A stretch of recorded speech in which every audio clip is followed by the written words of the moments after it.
Good evening, everyone, and welcome back to another DMing Hadley game. We are back with actual dungeons and actual dragons. Because when I started running Dungeons and Dragons game, one of the first world that many people played in, there was a dearth, a bevy, a myriad, a cornucopia of dragons, and I was shocked, I say, to find out that many of the players had never fought a dragon, nor had they ever played in a dungeon. I was distraught. I was distraught in that moment. I thought to myself, something must be done, and I'm going to do it. I'm going to create a game series where people get to play and fight actual dragons in actual dungeons. It seems pretty simple, doesn't it? There's dungeons and dragons. Just And so that's what we're doing here tonight. We're gonna go into a dungeon and we're gonna fight a dragon. But before we do that, we've got to do the round robin. And during the round robin, we like to do four distinct things. The first thing we do is introduce ourselves. The second thing we do is share with one another and the world our pronouns. The third thing we do is introduce our characters. And the fourth and final thing is offer a vivid, aesthetic description of our characters so that they may live in each and every one of our brain holes. Because, as I said earlier, I like to vividly hallucinate with my friends on the internet for 2 to 3 hours at a time, 7 days a week, often multiple times per day. And today is no different. So, Adam, why don't you take it away and show the folks at home how it's done? All right, good evening, everybody. My name's Adam. My pronouns are he and him. The character I'll be playing tonight was named Connell Swiftblade. You will find that Connell Swiftblade has recently been very much humbled. So if you come the last time we played, he would have been an arrogant, very in your face kind of high elf. But after the events of the last time, he's been humbled quite a bit. He found that he's not quite all powerful as he thought he was. He is a blade singing wizard, so he has all the capabilities of a wizard and loves to get in your face about it too. You'll often find him in dark leather clothing and he has dark hair with bright green eyes. Love it. Love it. Beautiful. Thanks, Adam. Uh, Next up, Colton. All right, my name is Colton. He, him are my pronouns. My character is actually a change from my normal builds because this is the best looking turtle I've ever made. He's got that charisma stat way up there. So he's sleek. Like if Muhammad Ali or Bruce Lee were made into a Ninja Turtle or Jet Li. You understand, Jet Li. Okay. You know, like slick, Tommy lightning Lee. fast, like no joke. This is actually working out really well. I'm trying to find a damn. Okay. And like his shell's clean. He's like fastidious. He's got combat shorts. Not much else on. He's got a headband. It's got different colors. Depends on what he's feeling. He's chill. Hopefully, I'll be able to come up with some smart-ass things to say by the end of it. Some witty quips. Witty quips, yeah. Does he? I'm just curious. I was just wondering if he like uses Malifaux, where he like tries to say something like smart and like deep, but he's applying it in just like a totally wrong way. I'm gonna see if I can come up with something. Right. I'm gonna try my best because he's a eloquence bard, so I gotta try my best. Okay, yeah, I love it. You can just pull up some George Carlin and go from there. Lol, I love it. Sweet. We're just doing standard sort of like Ninja Turtle green, or are we like more like Box Turtle? Are we? Yeah, this is soft shell green, like you would find down like a Missouri River. Like leather back. Yeah. Okay. Just a real soft, like natural green. All right. I'm here for this. Okay, very good. No weapons to speak of, just the combat shorts. Yeah, just the combat shorts. I actually forgot to get the 2 on combat magic items, but those won't be weapons. Okay. Very good. Yeah, go ahead and knock those out, and we will beep up on down the road. Mr. Brian. Hey everybody, I'm Brian Gallagher. I'm calling from a hotel room in Pigeons Forge, Tennessee on a work trip. So what else do you do in a hotel room at midnight on a work trip? You play D&D with some friends like yourself. Very excited to be here. Love it. I pronouns he, him. My character is Bob Villa, and he is a changeling bard with a multi-class wizard. And he casts spells with a drum, and he has a hammer, and so he bangs the drum with his hammer. He also likes to fix things a lot, just like the real life Bob Villa. So I've never played Bob Villa before. I've played this build a little bit, but we'll see how they shake out tonight, and I hope I can fix your mess, just as Bob Villa would. Love it. I love it. You're gonna have some messes to potentially fix tonight, so I really love that. Perfect.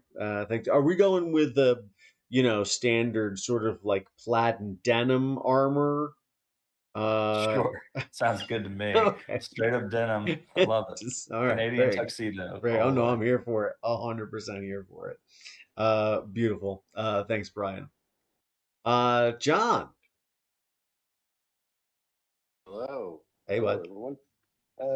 Yes, it's I'm today.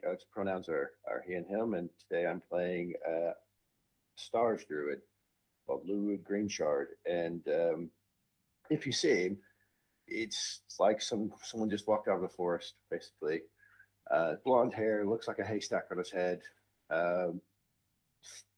Grass, dirt's all over him. He likes the woods. He likes being out under the stars. That's what he does. He's got a staff. The only thing about him that's clean is the staff, actually. And wrapped around the staff is a bright, shining constellation map of stars. And that's the only thing kind of remarkable about him. If you were to see him walking around, you'd think he was basically a dirty vagabond. And basically, that's what he is, because that's where he likes to live. And the more adventure he can get, the better in the stars he can be. That's where he wants to be. I love it. Fantastic. Thanks, John. And well, that brings us around to Mr. George. Hello, everybody. Glad to be back. I today will be playing Grokadov. He is a mountain dwarf barbarian rogue. Grok is a very, very down-to-earth, bare-bones kind of dwarf. He was raised up under his father, who was a weapons forge master, as well as his generations since family members. And so he kind of is down. He's just no gruff. He has on his studded leather pants and dragon boots that he's forged from all the dragons that he's killed, and on top of that, he just currently has a leather swords leather excuse me. He has a leather apron on and just the dwarven tattoos, and so he's ready to put on his armor when he's going out on his quest. But as of right now, he just has his leather apron. He's forging weapons. He's getting ready, and all this is coming from his father, who was the weapons forager. He died, and from that, he got put into the mines to forage for him to mine for his mother and himself. But he kind of kept a little bit on the side to kind of build up a fortune for him and his mother. And since then, he's gone out and explored the world and delved into different avenues, which led him to become the barbarian slash rogue mountain dwarf that he is. And so he is not afraid to get into the nitty gritty, but also kind of step out into the shadows to kind of get his thoughts around the situation at hand and come back full force. As you said, jumping out screaming, sneak attack. Love it. Love it. Fantastic. Thank you, George. I am absolutely delighted to be back. It's been a couple of weeks away, and so I'm ready to get right to it. I am DMing Hadley, he, him pronouns here for 65% or so of your DMing needs, because I don't do maps. I would like to begin, everyone, with a Constitution saving throw, please.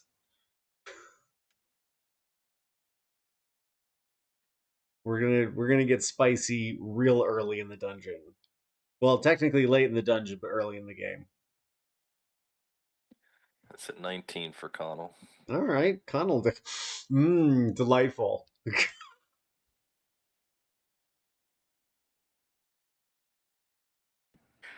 Brock steps up with a mighty hefty 23.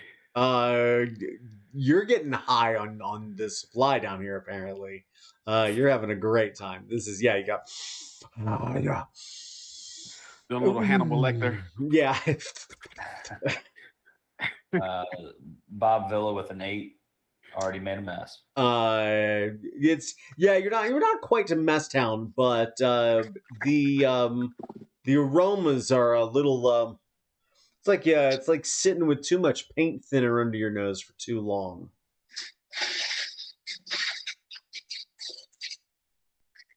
Lee got a 4. Lee, you are actually throwing up. As y'all look around, you are standing in a dark tunnel. And the aroma in here is particularly pungent. If anyone has ever been to Gary, Indiana, in the last 30 years, it smells like the petrochemical refineries. If you just sort of held your head right on top of the stacks and took a real deep breath, you can feel it. Grok obviously washes his mouth in this stuff, and now is just sort of like brushing his teeth with the tarry sort of like dripping goo from the stalactites around here. It's good for your gums, he says. But the sort of like bubbling pools of blackness down this corridor are very obviously precarious. Just hot tar bubbling up all around you, and sulfurous petrochemical aromas abound. As you look down this corridor, you've been traveling for nearly a day underground to find what has been rumored to be a black dragon. You've been provided with some evidence. The big black claw prints in a pasture nearby. And many a slaughtered cattle as well. And as you look down this corridor, the aroma, you can see the air is just thick with these gases. But you can also see that the cave starts to open up, and you can start to see that there is a space down ahead of you, and if this ain't a good setup for a lair, nothing is. What do you guys do as you look out and realize that this shit is about to get real? Does Y'all can Grok feel. see any animals near him? Roll me a perception check, please.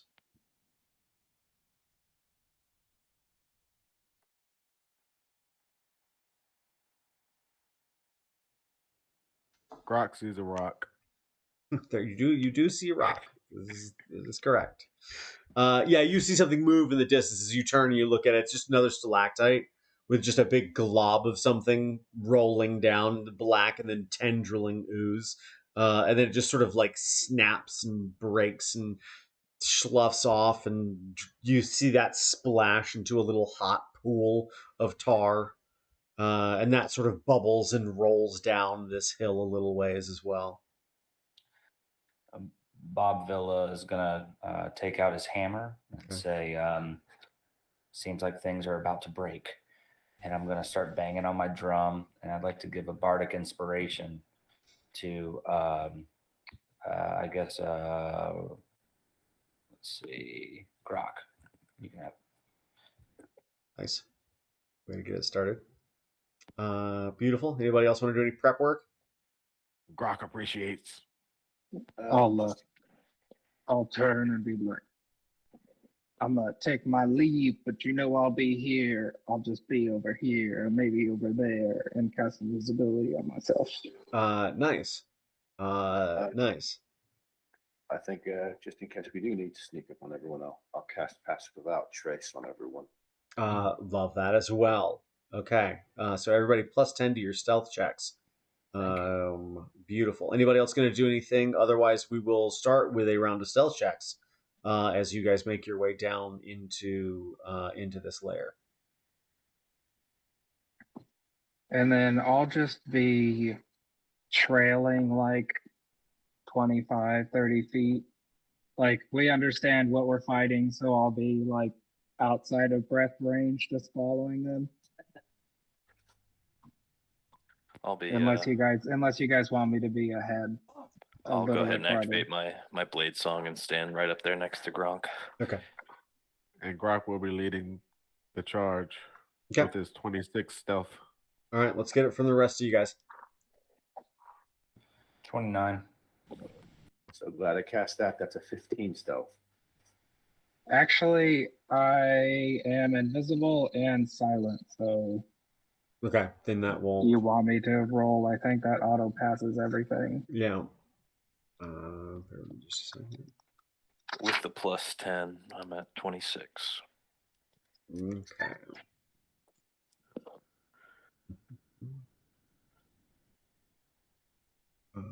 Just a second here.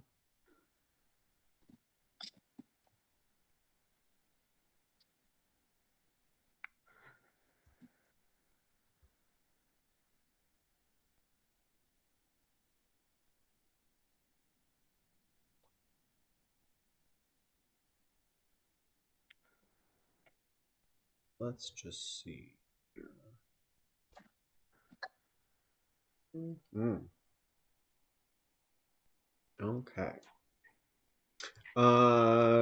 Sweet. As you guys begin to descend, Grok, you lead off. Are you just going sort of straight down the middle here? Or you stand to one side or the other? As you look down, it sort of like opens up, and there's sort of a shelf here that creates the ceiling of the next room. So from this angle, you can't really see down into the fact that there's just more space ahead. So what's your plan of attack as you start moving forward? As Phileas and I move forward, I kind of gesture to him to go towards the outer edge, to the other edge of the cave formation that we're in, and I hug the other wall as T hugs that wall, and we make our way towards that ledge. Okay.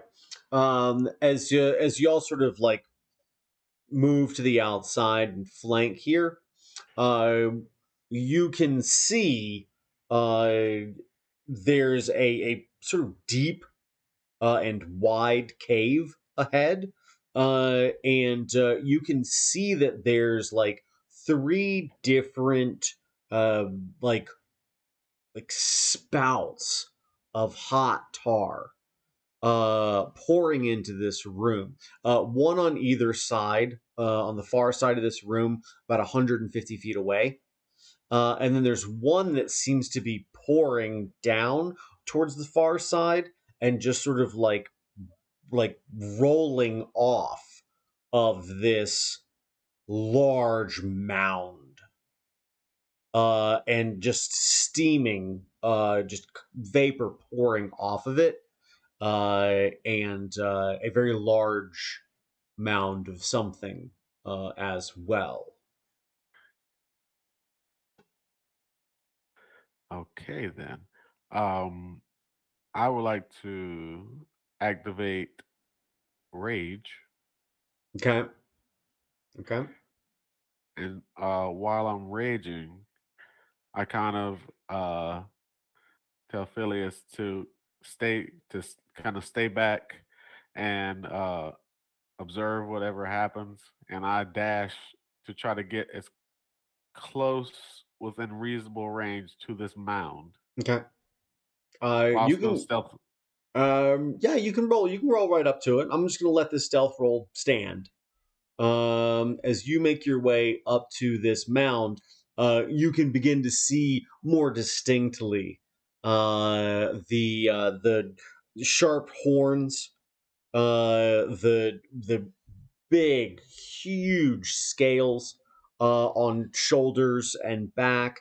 You can see tar dripping over the spines of the back of this dragon, and it is very large, 2.5 times your height at its highest point.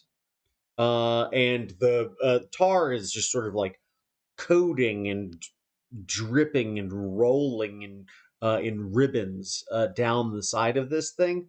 And as you look down, you realize you're sort of the last 3 or 4 steps were into this sort of tarry substance, just a thin layer of it, which is beginning to sort of spill outward. But you are at the base of this thing, and he's big boy, big boy.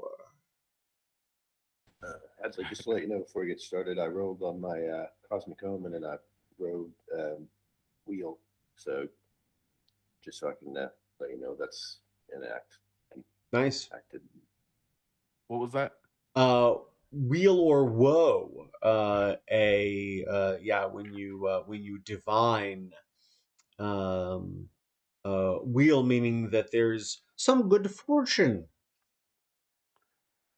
Not all good fortune, but some good fortune. Can I ask a question about the landscape? You had Yeah. this tar that was spilling over. Yeah. Is it covering the whole ground in front of us, or Most of the stone has some residue of it. Other areas are like a soupy covering, and others still have more of a tacky, uneven density to it.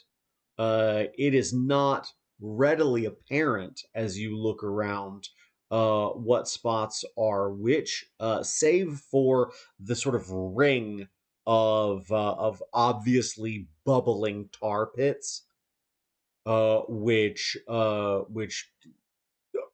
quite evident that if you get in those, you're going to be in a real problem. Okay. But the rest of the floor just sort of looks like uneven, poorly hewn stone, and sometimes you step down and have to really pull your foot out of it to get ahead. Grok would like to throw his bedroll down over this ring around the dragon to Okay. get closer. Okay. As you sort of roll this out, it immediately is just like, and as you step onto it, trying to pick your foot up again to take that second step. It's quite the like I'm stuck to my surfboard sort of situation for a moment. Some spots, where there's just so much tar that it almost doesn't stick because there's just so much of it. Now there's just enough. You're really getting that good sticky, and y'all all start to realize that the wrong amount of this tar will compromise your movement. Gotcha. Well then.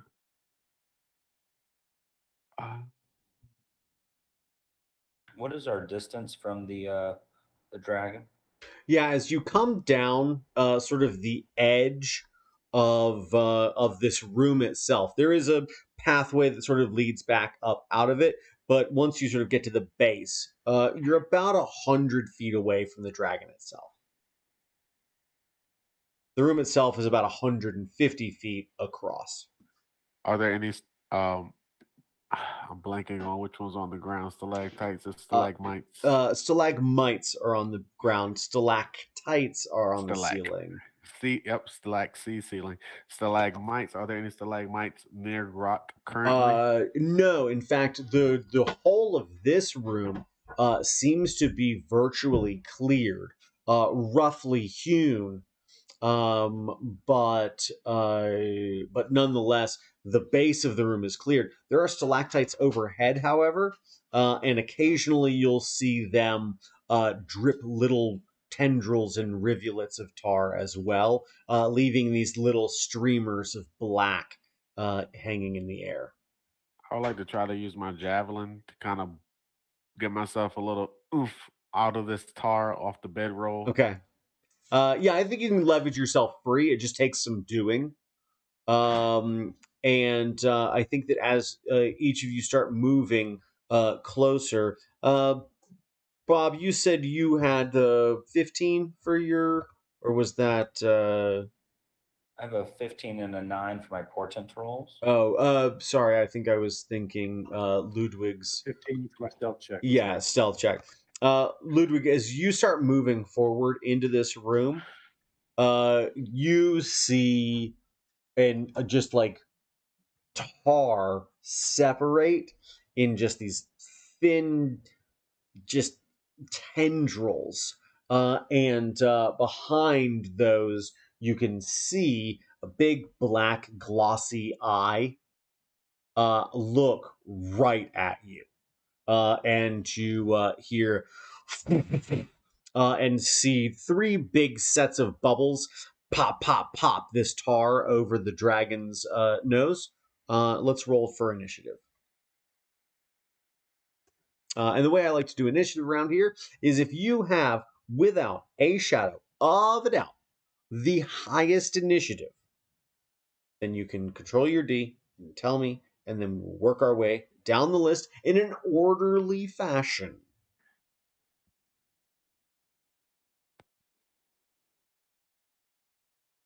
You hot for grok, George? Come on, what you he's not just Grok got a nat 20. Okay. What's the total with that? 22. Anybody gonna beat a 22? All right. Grok with a 22. Who's next? I got an 18 for Connell. Anybody gonna beat an 18? Going once, going twice. Connell. Who's next? I got a 13. Anybody beating a 13? I'm tied with 13. All right, let's get a roll off. A roll off. Just roll a d20. Whoever's got the highest one goes next. 6. Woohoo, 14. All right. Lee is up next with 13. And Ludwig 13. And Bob, you pulling up the rear there? Bob with a 4. Bob with a 4. Bob's frozen in his tracks. Seeing a dragon begin to open its eyes. Fantastic. Grok, you're on first. As you begin to see the horns of this dragon sort of twist, dripping with tar, and he's starting to move. What do you do as you realize he's active? Muted. There we go.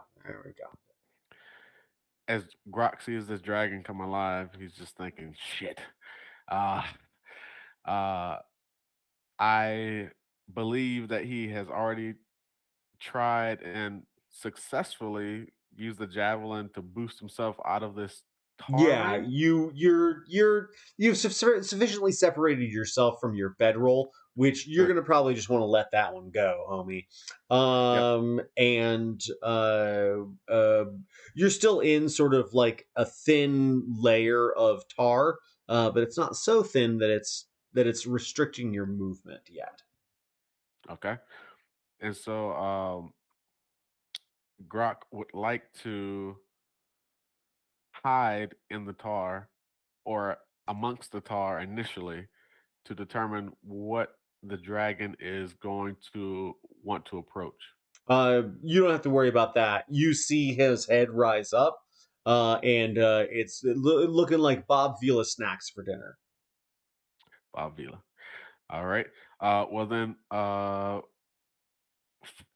for Or no, I'm my sorry, I said it again. Ludwig snacks. Ludwig, uh, for my fast hands, he would like to throw his rope around the dragon in a fashion that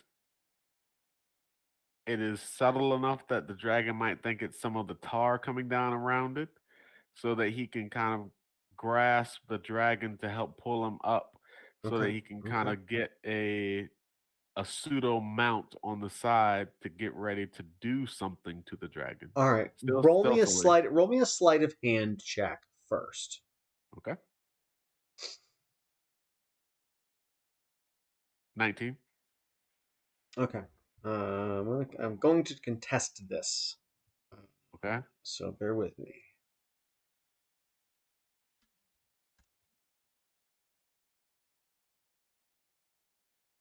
Mm-mm-mm. Mm-mm-mm.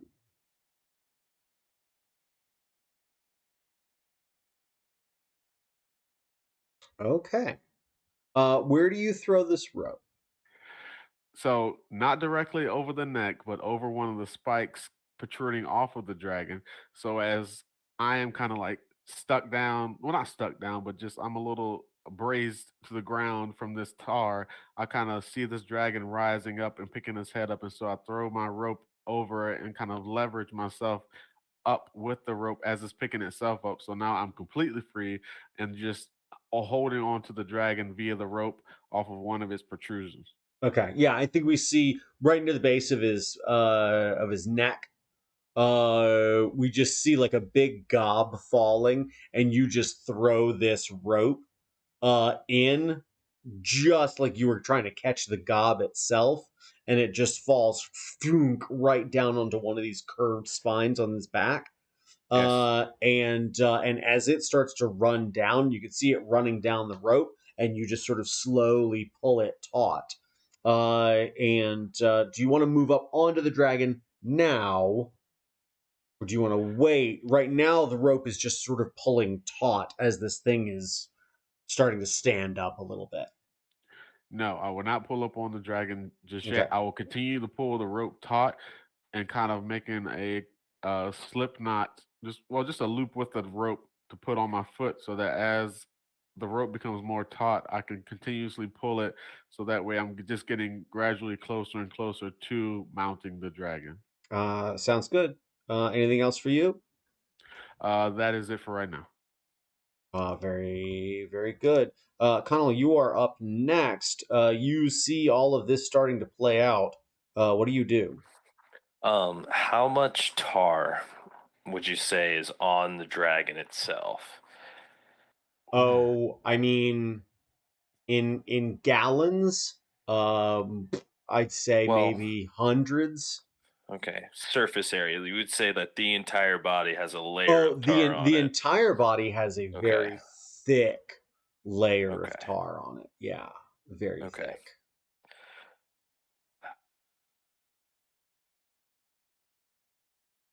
Very thick. All right. Then, in that case, I think I'm gonna try, because I tried this last time and it didn't work, but maybe it'll work this time. I'm gonna creep towards the dragon, approaching the tail end, Okay. because Gronk is, well, He's sort of he's towards gonna the handle middle the front. yeah. So I'm gonna kind of keep crawling along the wall, as I get towards the back end of the dragon, and I'm going to cast Tasha's hideous laughter Okay. on the dragon. What do you say to make this dragon laugh? All right, so let's see here. I scream as loud as I can, trying to get the dragon to turn around to look at me, and I say, "Hey." I got nothing. I'm sorry. And so awake in the morning and I step outside and I take a deep breath and I get real high and I scream at the top of my lungs. What the fuck is happening? So I would say something along the lines of, I didn't know that dragons these days have gotten so low that they just let anything into their cave these days. I thought dragons were better than this, and so I guess that's not really making it laugh. It's more of an insult, but maybe being the pompous dragon that he is, he'll find that kind of funny. Knowing that Let's find out how funny. before you roll, thinks- Hadley, I'd like to say that joke wasn't very funny, so I'd like to fix it. Okay. And I would like to use one of my portent rolls, Okay. and it's a 9. Okay. Let's I don't know if that saves it or not, but yeah. What's the it's a wisdom saving throw? Yes. That would make it a 15 Oh. wisdom saving throw. I believe. I tried. Well, my spell save DC is 16. Yeah, I think you're in a good spot currently. Yeah, teamwork. That's right. Thank you for fixing my joke. As you hear and from where you're standing, Grok, you just see like bubbles of tar popping as this thing sort of like starts to laugh. And then Grok, can I get a strength saving throw or athletics check?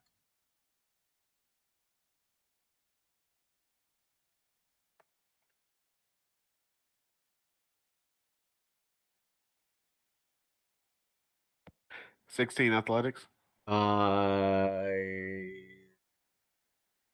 Actually, you know what? I'm gonna have to set a DC for that. Let's roll it. Find out where it's gonna be. Okay. You can hang on to the rope, but will you describe what Tasha's hideous laughter does, please?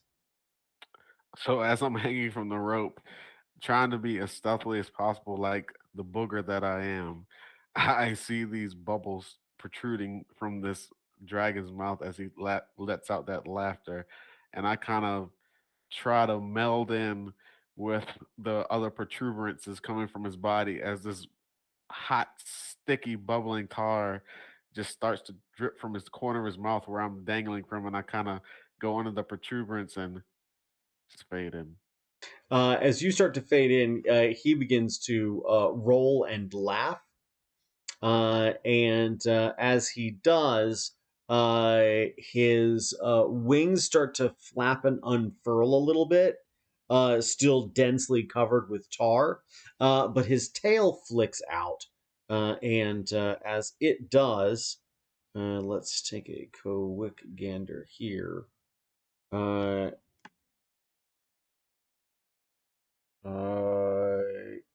I imagine that's probably going to. Connell.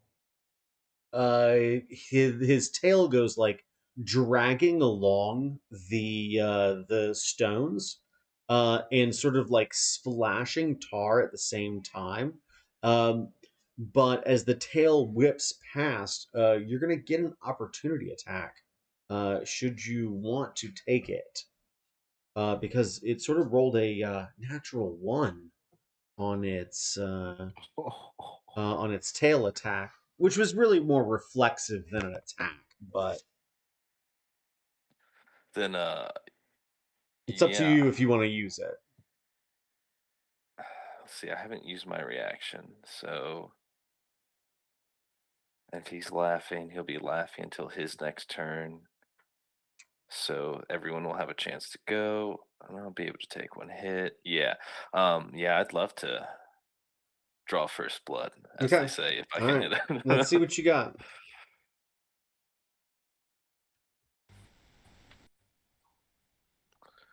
All right, that is that plus.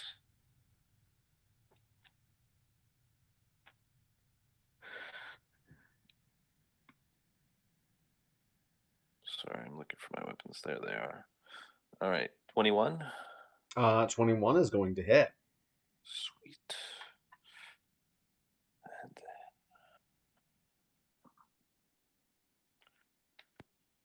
Okay, and that will be 11 points of damage. 11 points of damage. What were you attacking with? My rapier of warning. Okay. And for Tasha's hideous laughter, there's no save. It's just into the next turn. It gets a save if he takes damage. Yeah, it's a saving throw. Let's see, fail on the first saving throw at the end of each of its turns, and each time it takes damage, the target can make another wisdom saving throw. Okay. The target has advantage on the saving throw if it's triggered by damage. So, because I attacked, you get another saving throw. 16 this time. Let me double check, because I believe that matches the spell save. Ty goes to the roller. So he gets poked in the tail, and he sort of like thrashes. And as he does, you, for anyone who speaks Draconic, you just hear, "Hey!" And he turns and looks quite upset. Can I also get? Oh no, this is great.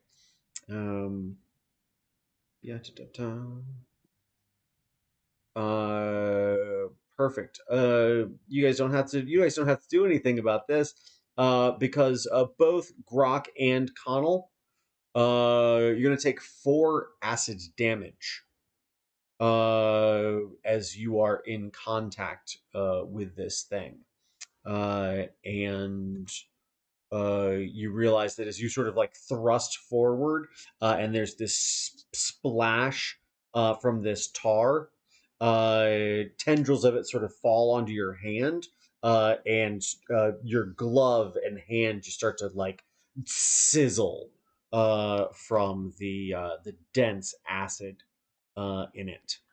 With Grok being the totem barbarian, that is half, correct? But it is everything except psychic, right? Yes. So then, yes, 2. Sounds good. It's not psychic poison. You suck. Very yeah. You're useless.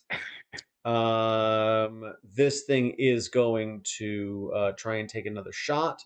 How's a 29 versus Connell's armor class? Yeah, I say you got me. Okay. So that is going to be 16 bludgeoning damage as this thing slaps you with its tail purposefully this time. And then can I get a wisdom saving throw from everyone, please?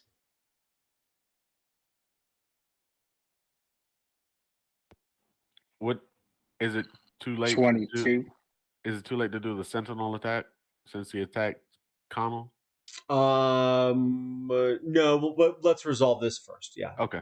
Very good. We'll come to that in just a moment. 12. This is 24 for Connell. 24 for Connell. Good. 12 for Grok. Bad for Grok. Bad Natty one. for bad. Bad. Okay. For anyone who did 15 or less, you are frightened for 1 minute. You can repeat that saving throw at the end of your turn, ending the effect on a success. You are you have disadvantage on ability checks and attacks while within line of sight, and you cannot willingly move closer to the source of your fear for 1 minute or until you save at the end of your turn. With this, I'm just trying to see if, because I'm trying to feel out what this actually does or deal with. The danger sense, would that allow me to have advantage on that roll? No, because there's you got a dragon. There's if you did not know there was a dragon in the room, the danger sense would give you advantage to figure out it was there. But this thing, as you're on it, new sets of smaller barbs sort of like flick up out of it. Its eyes begin to glow a deep ox blood red. And this thing starts to heat up. And there's just a cloud of noxious fumes that even worse than the ones you're already inhaling in this room. And then this guy is going to try and claw. I don't think that's going to do it. A 14 versus Grok is not going to hit your AC, is it? No, sir. Yeah, he just tries to reach up and can't quite reach where you're at as he tries to scratch you off.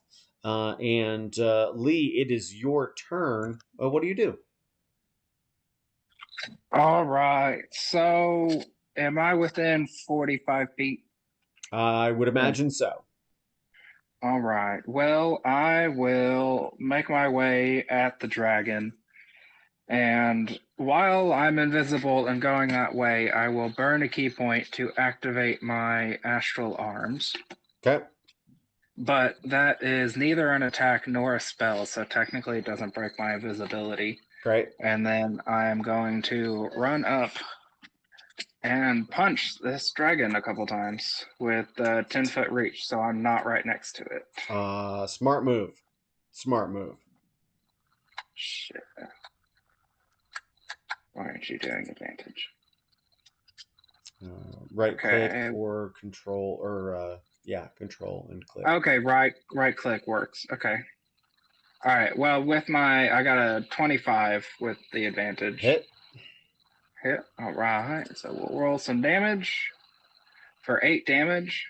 Okay. And then I would like to burn one more key point to do a stunning strike for a 17.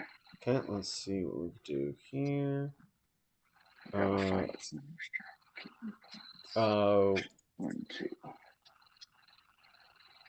2.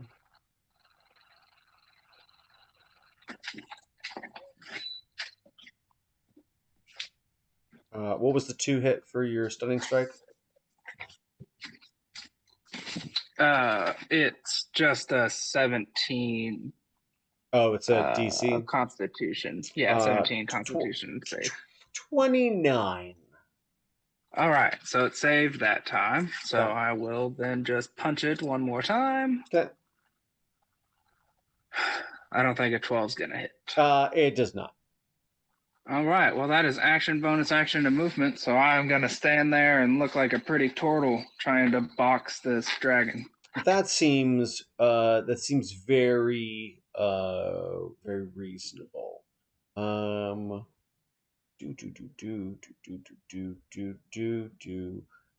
This guy, yeah.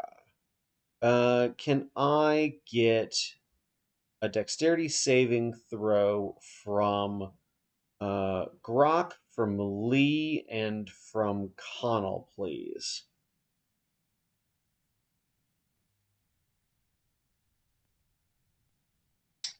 Eight, but not a nat one. Okay, I guess that's good. I got a 10. Bad. With danger sense, I get advantage on these dexterity saves. That does sound right. So, thank you, Jesus. I'm stepping away from my computer for just a second, but I've got My rolls didn't show. Okay, I got a 14. A 14 from Grok? No good. All bad. As this dragon begins to flap its wings, Grok, you are just to keep from being skewered by these crisscrossing spines. You end up leaping off the neck of this thing and end up falling prone on the ground. The other two of you are also knocked prone as these wing beats stir up this gas and send tendrils of tar all over the two of you. That burning tar for each of you is going to do 17 points of acid damage. Or excuse me, that's going to be bludgeoning damage from the wings. And for Grok, that will be halved to 8. Can I ask a question real quick? Absolutely. Is that a damage roll? It does have a damage roll. So I would like to use cutting words, my reaction, Okay. to use a bardic inspiration to decrease that by 1d8. Sounds like a smart move. Okay. So I'll roll 1d8, and I rolled a 4. Okay. And that's just coming off of its damage to you. Oh, I didn't. I thought I could be on. Or I'm confirming. Is it just you or is it everyone? I think it's everyone. I'm not attacked in this. I wasn't a part of. Okay. Because it's a damage roll that a creature makes. Okay. And so I'm lowering his damage roll. Great. Fantastic. So in that case, it'll be 6 for Grok and 13 for everybody else. I'm just here to fix stuff, guys. Nicely done. Yeah, Appreciate it. Yeah, good application of that. Beautiful. Who's next? Let's pop back over here. Ludwig. Yes. Well, that scared me quite a bit. And when I get scared, I generally call my friends. So I'd like to burn a 5th level spell slot and summon a Draconic Spirit. Nice. Just because I think, dragon and dragon. Some dragon on dragon action. Yeah, a little bit of that. Dungeons and Dragons and Dragons. Might as well. So yes, you call forth Draconic Spirit. It manifests an unoccupied space that you can see within range. So right in front of the dragon, please. Very good. Protect me because I am frightened. And I can choose whether it be a chromatic, gem, or metallic. I kind of like the sound of a chromatic dragon. Okay. And it's got an armor class of 19 because it's 14 plus the level of the spell. And 50 hit points for N plus 10 for each level. So I've got 50 hit points. And 2. Damage resistance is acid, cold, and fire, and lightning. And shared resistance, so I get to share that resistance as well, which is quite nice. And then it has multi attack as well. Rend and a breath weapon. Love it. Look at this guy. Big guns And here. as my bonus action, I'll go into my story form of the archer. Love it. Magnificent. Should have done dragon, but Sweet. Does the dragon axe on the next turn? Is that how that works? it doesn't really say. It just says you create an ally in combat. The creature shares your initiative count, so it shows my initiative. So I would imagine it would come around to the next one because it is summoned this turn. Okay. It'll be in my order. Very good. Beautiful. Nicely done. You can see it takes its turn immediately after yours. So I don't immediately know. after. Okay, that's very good. Yeah, you see this dragon recoil at the sudden appearance of another one, and begin to snarl and snap at it as they are starting to like dance back and forth for dominance.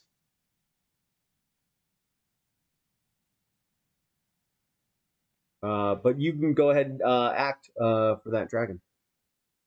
Oh, okay. I'll go ahead and do the rend attack, which is 1d4 plus 6, and it's +2 on to strike. So just trying to figure out how to roll it. D20 plus 2. Oh, yeah.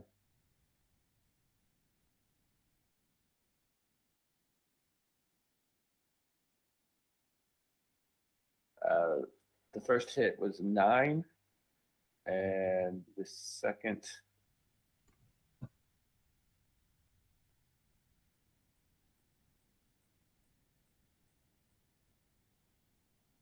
was a 12.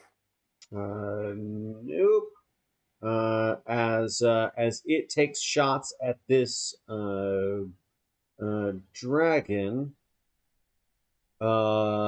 it's going to take 5 points of acid damage, which I think it's resistant to. Yes, so it would take half of that. So would that be 2 or 3? So 2. Yeah. 2. It'll be halved rounded down. Let's grab a minute here.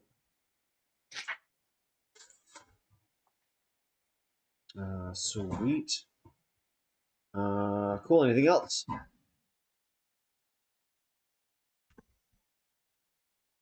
Yeah, I'm just in story form, and that's it. Very good.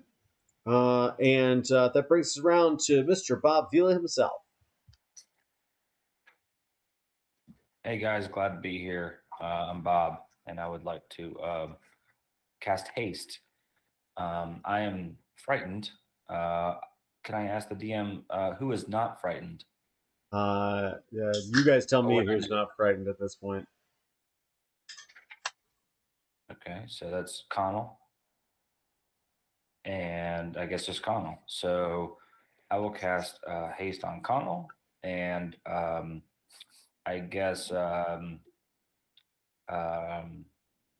Lee. I already gave inspiration. Thank you. Yep. And DM, I assume I'm within 40 feet, but Yeah. I feel like I'm in the back. Do I need to move up maybe to be more part of this, do you think? Or am I like in range of the dragon? I mean, if you're casting spells, you've certainly got some range to play around with. Getting up much closer, you're going to get right in the mix with everybody here. I'm fine back here for now. All right, yeah. Sweet. That's it for me. So a haste to Connell and a bardic inspiration to Lee. Nice way to get things. That was two hastes. Oh, 2 hastes. Yep, fourth level. Oh wow, fantastic. Okay, so haste to both of them. That is going to get a lot of ass kicking in here in just a second. Sweet. And we're back at the top of the order with Grok. Grok, you are on the ground. You are prone. You are in a puddle, a dense puddle of tar, and you are in difficult terrain here. You are in enough of this that you are like having to really pull yourself up and out of this stuff. What do you do?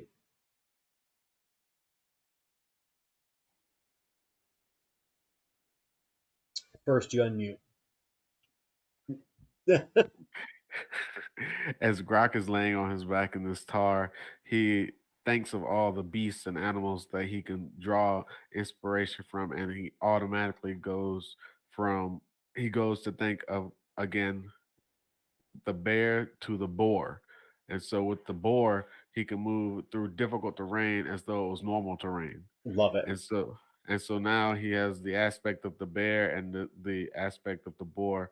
And so, well, the tenacity of the boar. He has the aspect of the bear, the tenacity of the boar, so he There can you move go. through difficult terrain as though it was normal terrain.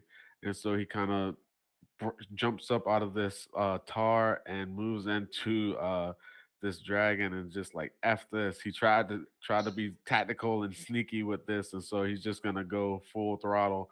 And I will say the use, rope is still dangling from this thing's back. oh, I thought it fell down with me. No, this thing just sort of when it raised its wings, the sort of spines across its wings, just sort of like and back, just sort of shink together, which would have just skewered you every which way. And as it was sort of rolling Oh. and turning, you just were like outskis. Well, in that case, 1 second. Okay. So Grok, seeing that the rope is still around that protuberance from the dragon, he uses or remembers that he has the shoot. Where is it? Sorry. It was the second story feature. Mm-hmm. The second story work. And Yep. so climbing is no extra cost in movement. And then when I make a running jump, I can cover twice as much distance. And so Grok sees his rope dangling down. He runs and jumps to get back up to where he was and then a Love it. little bit further. And so he gets control back of the rope again. And as he's on this rope, he pulls out his great axe to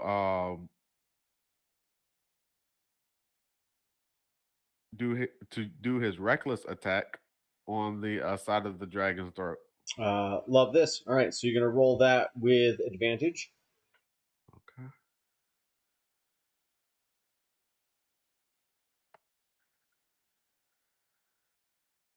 $27. That is going to hit. Okay. And that was almost a nat 20, but it was one off, so not crit. Nope. And so one question also, because the dragon, he or she or they was just engaged with another entity as I'm attacking them, would this not constitute a sneak attack? Is there not actively engaging me? I think that there's the rules on flanking in 5e are a little frustrating in that mostly they don't exist. But I think that I don't think there's a way you can get onto this dragon without it knowing you're attacking it. Okay. Yeah. I think that if there were a situation where, one person's on one side, one person's at the tail, one person's on the other, and it's constantly trying to track who's doing what where, in this case, you're clambering up the side of it. It knows there's an attack coming. Okay. All right. It's still gonna hurt him. Yeah. All right. So then let me double check. What was the damage on the attack? That's what I was about to roll. Mhm. 11. 11. Very good. As you slice into this guy, he makes a sound and doesn't like that at all, and starts to twist around. And you got a second shot in there, don't you?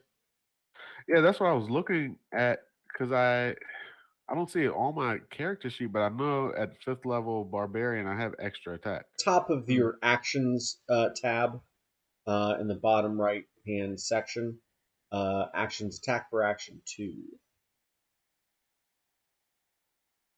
Yeah, it's not on here. That's weird. I have opportunity attack. I have rage. Under all, Yeah, I'm under all. yeah, actions all, actions attack for action 2, and then right above your great axe. Um, Oh, I see the number 2, but I don't. Yeah, okay. I don't see extra attack like it normally says. So extra attack would be if you had like an offhand Gotcha. bonus, Okay. like 2 weapon fighting. Okay. The extra attack is the 2 per action there. Okay. Well, then I will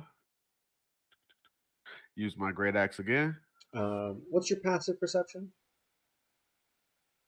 15. Okay. Okay, go ahead and make that second attack.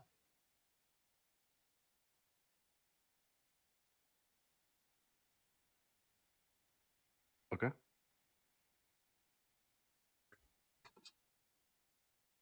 Uh,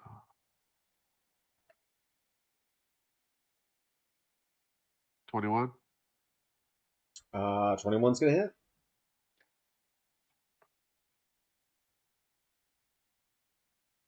14 damage. 14 points of damage. As you look at your axe, you didn't really see it the first time, but when you bring back that axe the second time, you can see the edge of that blade is just sizzling and smoking, and you can see the edge of the blade itself pitting heavily as little bits of acid are eating away at the blade itself.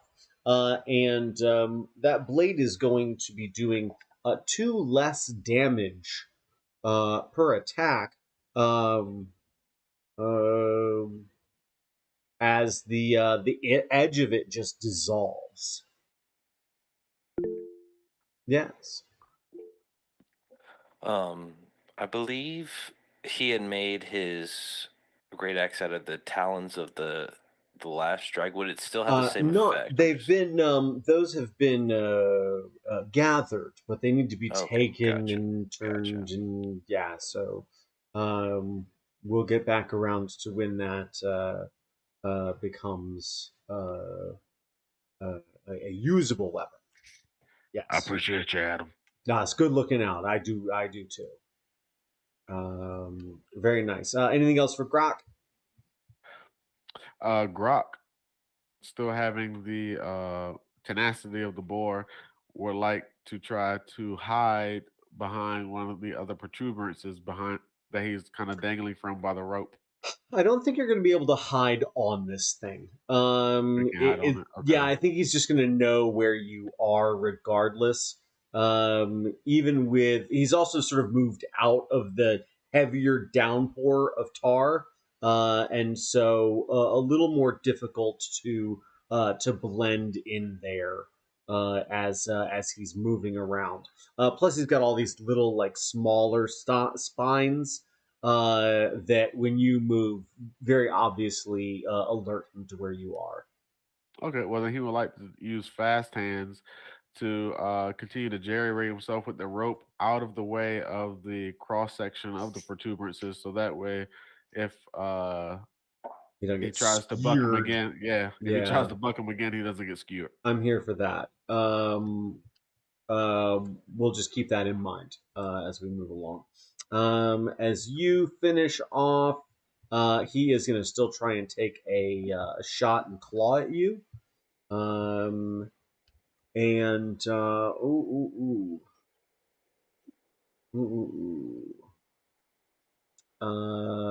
can I get who's on the edge here? Lee's on the edge, Bob's on the edge, and is Ludwig.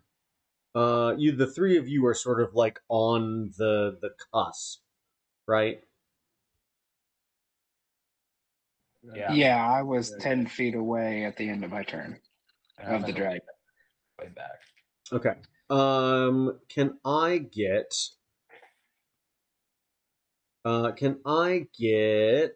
strength saving throws from the three of you, please? Mm-hmm. The three of us, meaning me. Yes. Okay. Bob I got and a Lee 1. and Ludwig. But it's not a nat 1. What? I got a 2 with a -1. So it's a 1, but not a nat 1. Wow. Wow. There is a difference in this world. Okay. You're right. There is a difference in this world. As Grok, you land on this thing's shoulders again, and look out. You see these bubbling cauldrons of tar that sort of ring this room rise up just violently, and almost like hands in the air crash down.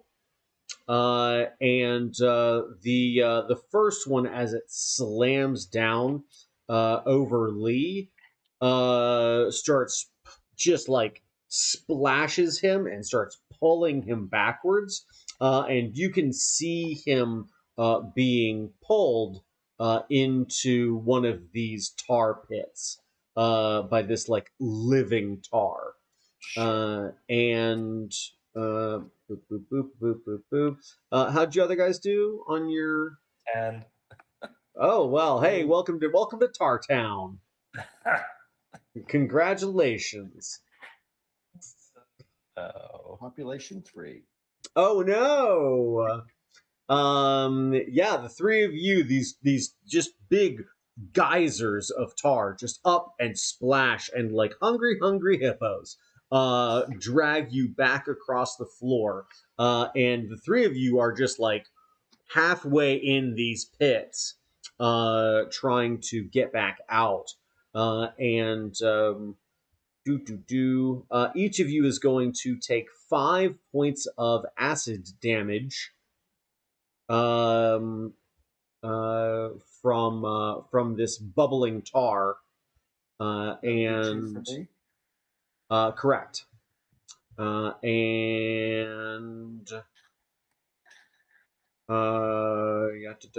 Grok just went. That means we're at Connell. Connell, what's happening, buddy? You're near the back end of a dragon. Yes, Brian. Question. sorry, are we constrained or prone? You are currently restrained, and can make a. You can use your action. Let me just double check that.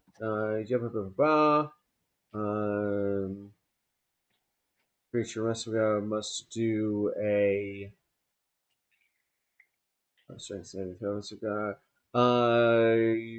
Yeah, I'll need a strength save to get out.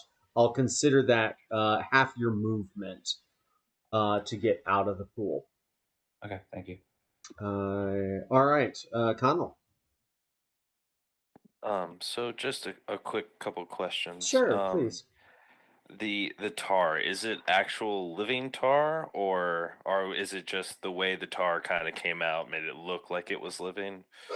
It's not like sentient. Okay. But it does seem to have been affected by the dragon in some ways. So, could I deduce if we kill the dragon, the tar will stop? Not an unsafe bet. Okay, cool. Then I would like to cast a level 4 fireball towards the back end slash jewels area of the dragon, and just really shove it up in there if I can. Just get up in the cloaca, really, and okay. Great. Love this. Let's do dexterity saving throw for our good dragon friend. Yes, DC 16. He got a 16 on the 16 on the die. Okay. So he's gonna pass that. But go and serve me up a little bit of that damage.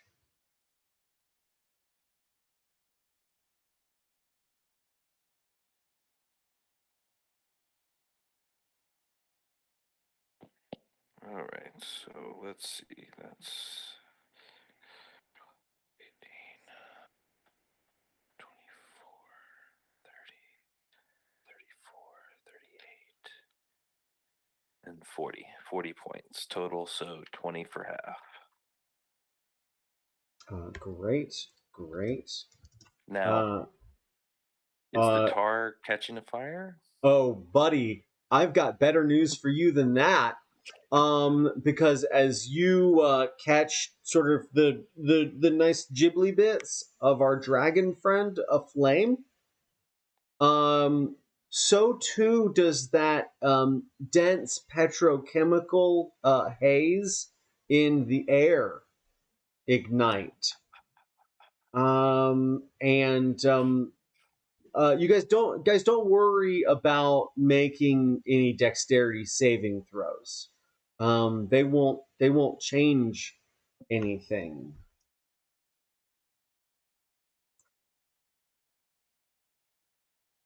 Each of you is going to take 17 points of fire damage. Yes, Brian. I'd like to use a cutting words again as my reaction to decrease. This was not an attack. Yeah, this is just environmental damage. Yeah.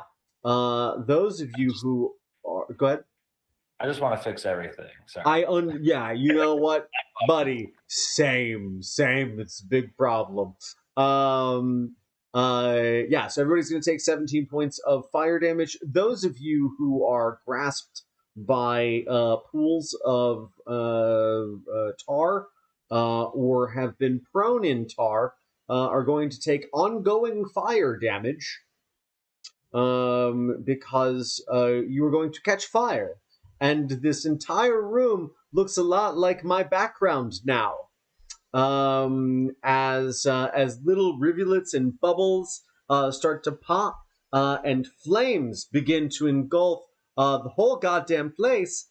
And can I get Constitution saving throws from everyone, please, with disadvantage? Just to say, I really love my dragon friend. I'm taking half damage on it. So is he. It's nice. So what's half of 17? It's going to be 8. And he takes 8 as well. And Constitution save. 15. 16 is going to be our 2-beat Constitution. Fail. Good. Okay. Let's do.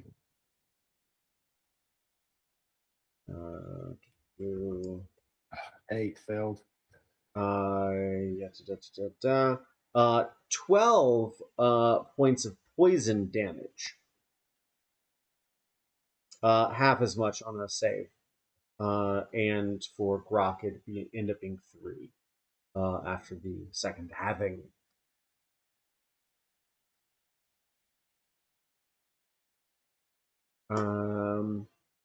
Sweet. This will be fun. We're gonna make checks every round now for that part.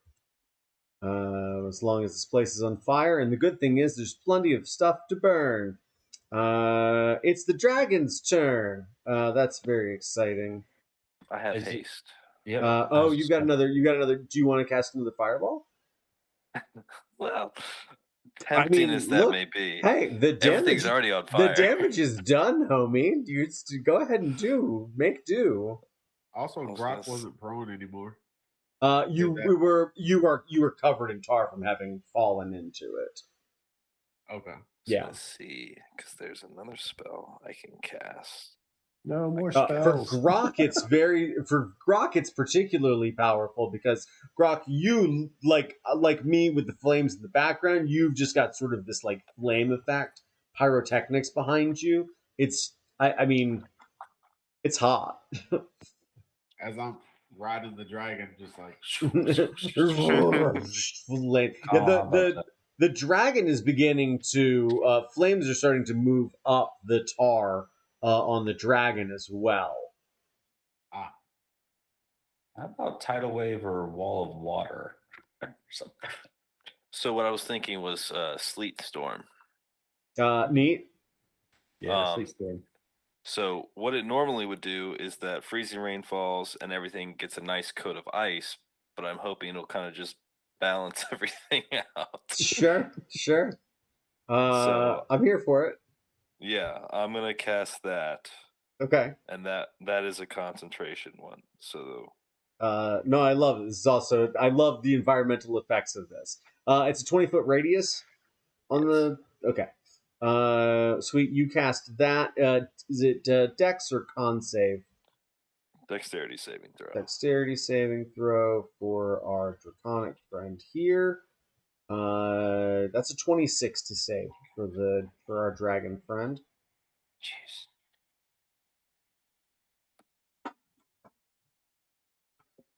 Yeah, you guys are fighting a dragon.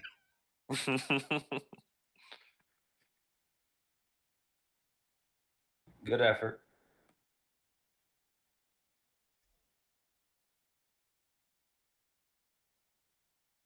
You got some damage for me? I don't know. Does it do damage? Oh, should. Thought so.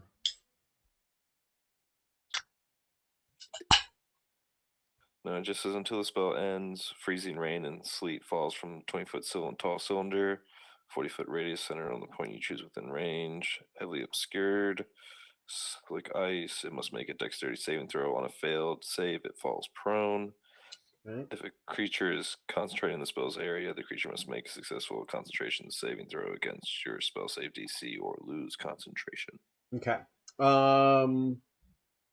Where are you putting that? Are you just sort of like putting it on the edge of the dragon? Are you trying to get more of the flames? Yeah, I'm really kind of focusing more so on the flames, so that way my comrades don't burn to death.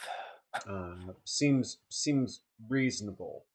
Yeah, as this sleet storm starts going off, there's just sizzles, pops, bubbles, boils, broils, all the bad things that could happen. And then the room itself becomes particularly steamy, as well, which is going to add a layer of obfuscation. As so any ranged attacks are going to be made with disadvantage for this round. Dragon time. Dragon o'clock. This guy's going to reach back. He still does not like very much that our buddy Grok is on him. He is going to hit you with a 27. And can I get a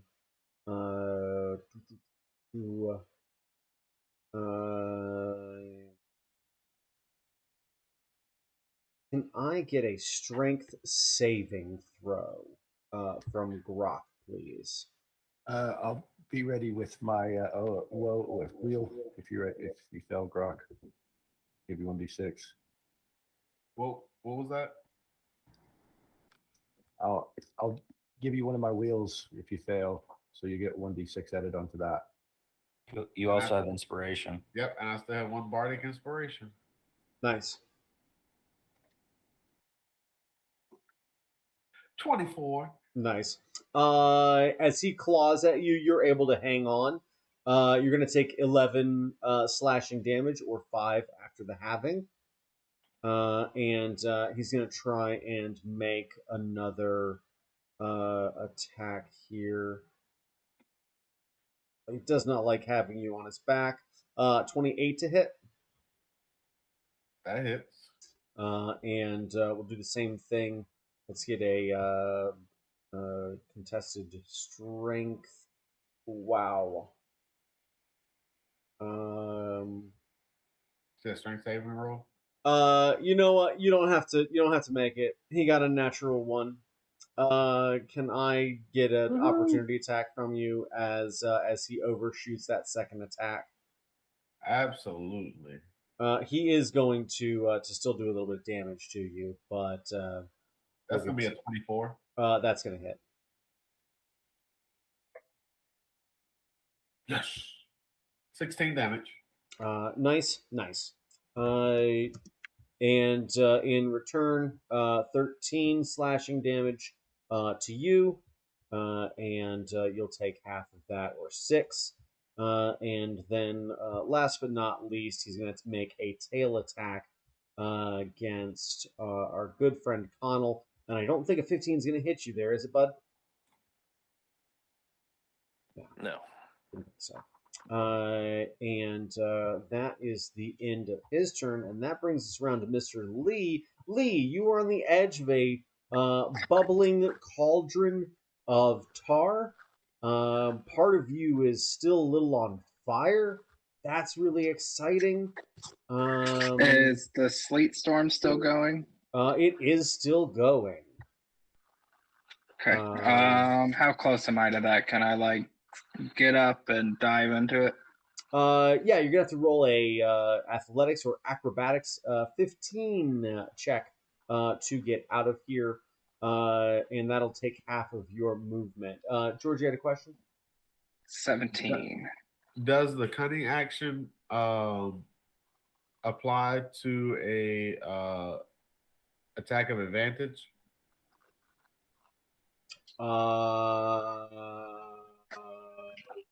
What are you trying? What are you trying to make happen? Are you referring to sneak attack damage? Well, no. As Grok sees these flames of you, the dragon in the cave, and then this sleet coming, this dense steam, he just wants to kind of let go of the dragon and disappear into the steam.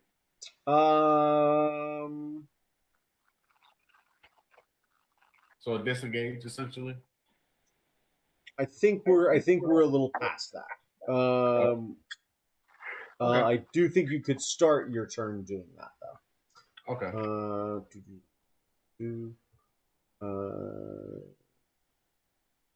So all right. So Lee, you managed to pull yourself up out of this muck and mire. You're going to take 4 more points of acid damage as that happens. But you can move sort of into the sleet storm and keep that ongoing fire damage from happening as you're just real quickly just covered front and back with a thin layer of sleet. What do you want to do? Did that take my whole action, or is that just that's your movement? Okay. How far is the dragon from me? Maybe 30 feet away. 30 feet away. Okay. I will. Is it looking at me right now? No. In fact, there's sort of a steamy haze between you and the dragon.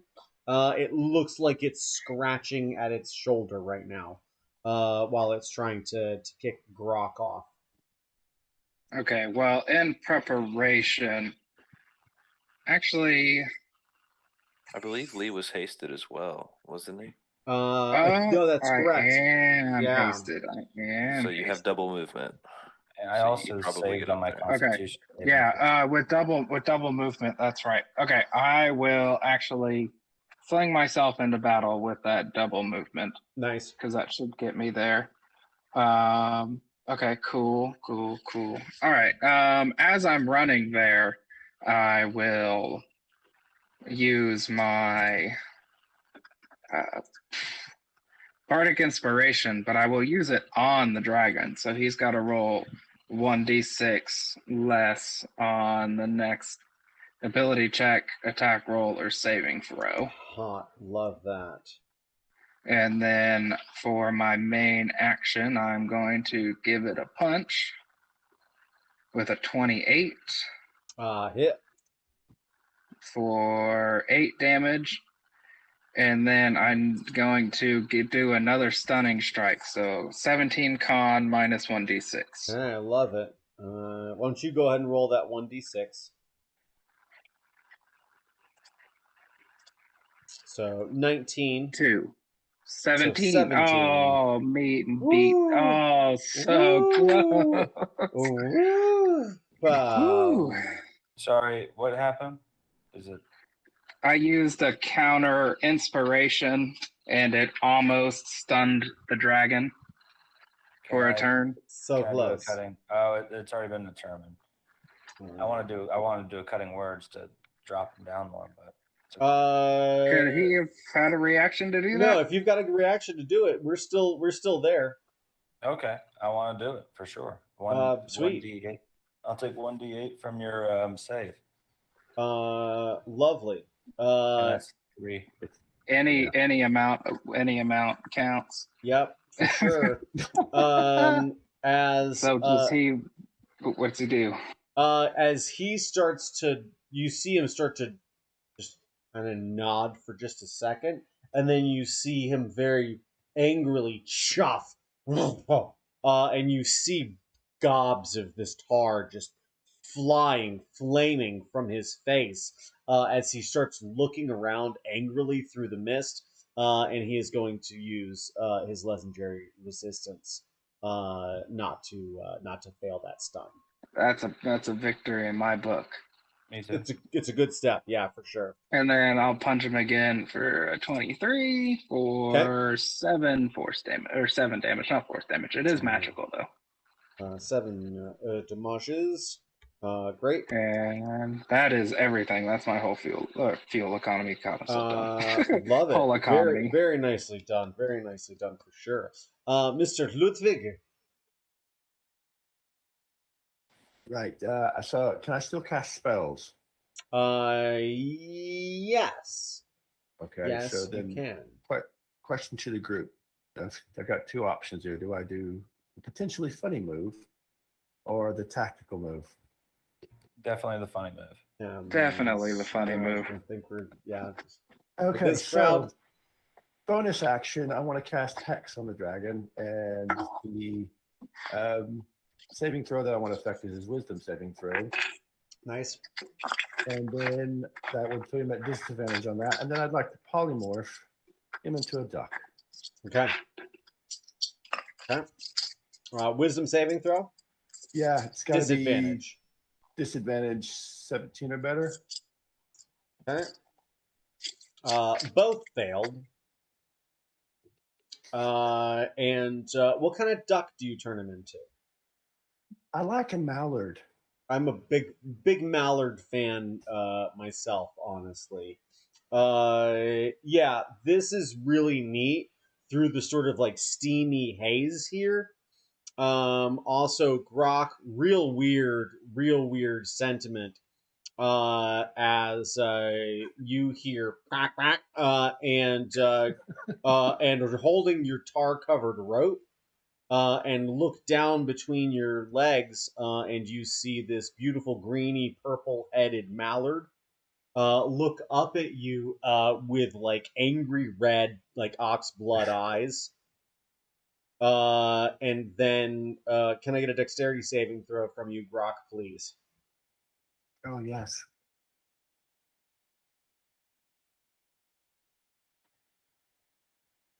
1d6 to that if you need it.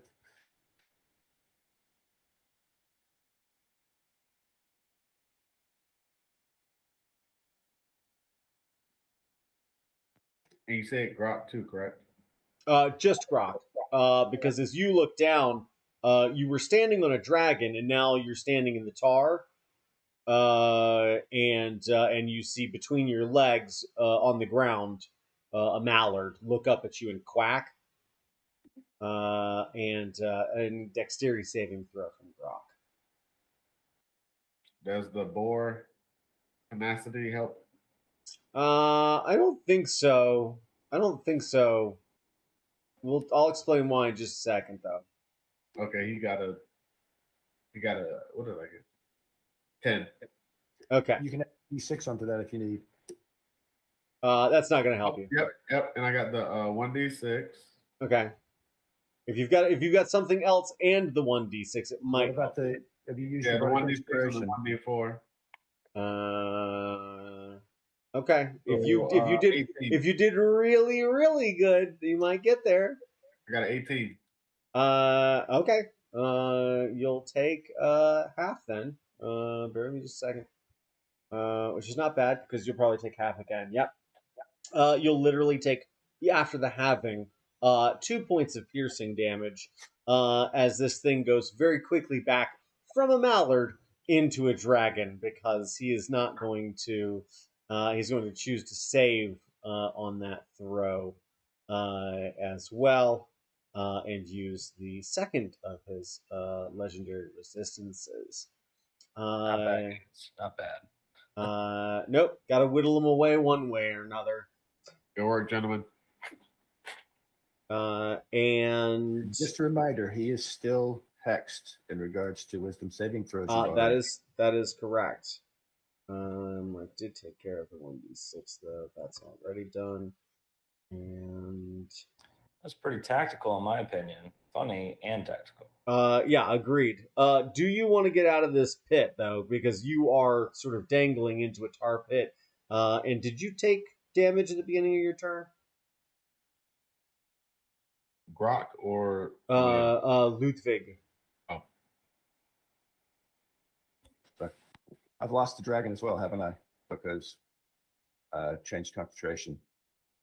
Was that a concentration? Polymorph's concentration, so it's a dragon. Same dragon was. Okay. So then yes. One less dragon, and unfortunately, one less mallard as well. You're also going to take 9 points of acid damage from being in this pit at the beginning of the turn. And can I get a strength, athletics, or acrobatics of 15 or more plus movement? Nope. 1 sec.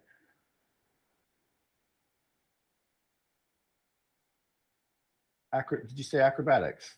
Acrobatics, athletics, or strength check. I'll go with acrobatics. 13. I'm going to use my 1d6. Another one and burn another one of those to add to that. Save.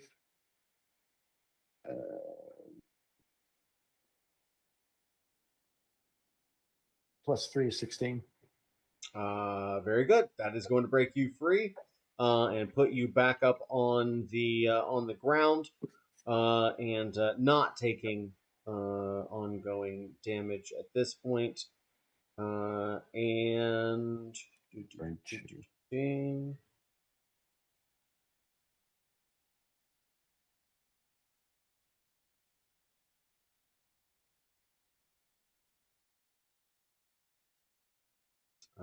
fantastic.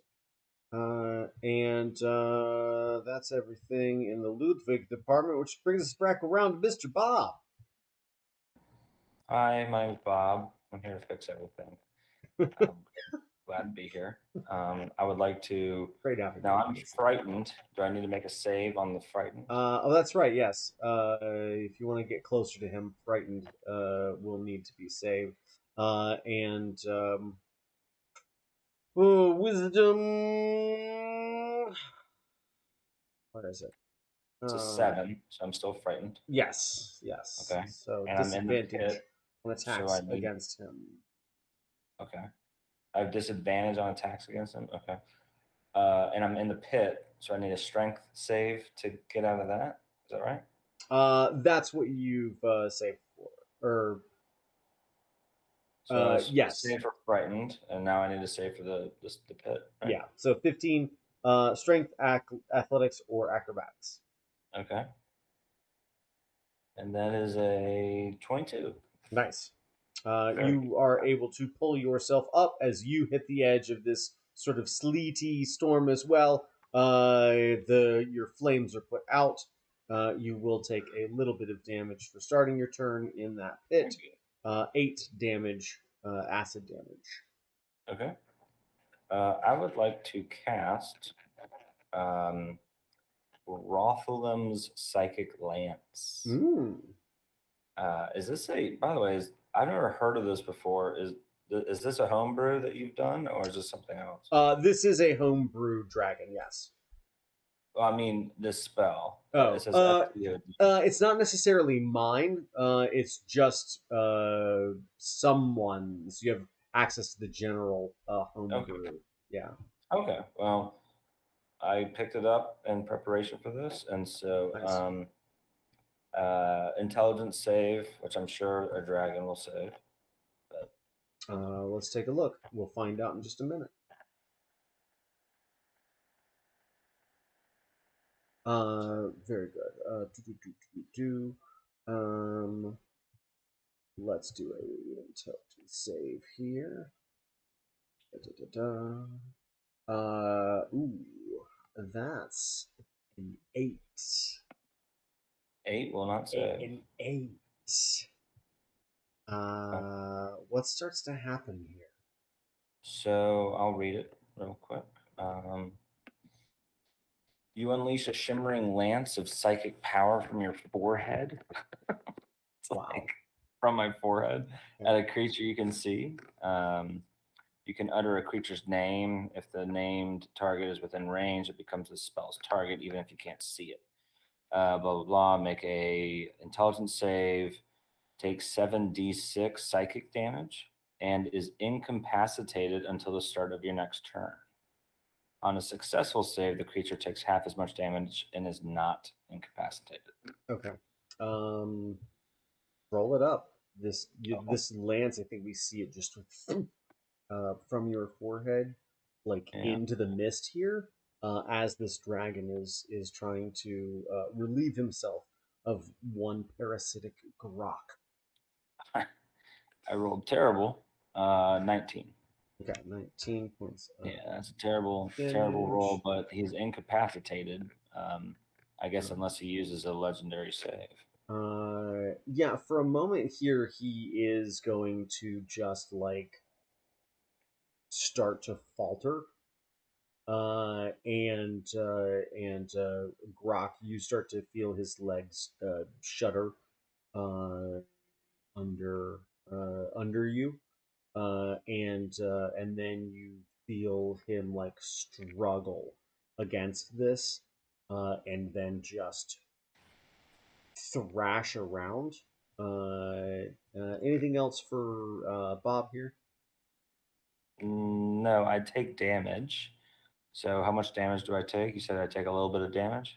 Yeah. You'll take the 8 points from the acid. Okay, and I need to make a constitution save to keep my haste up. So I'll go ahead and make that save throw. Very good. 13. That's gonna save. Bear with me just a second here. This guy is going to do another batting of his wings, and I need a dexterity saving throw from Connell and from Grok, please. You guys are right up on this guy.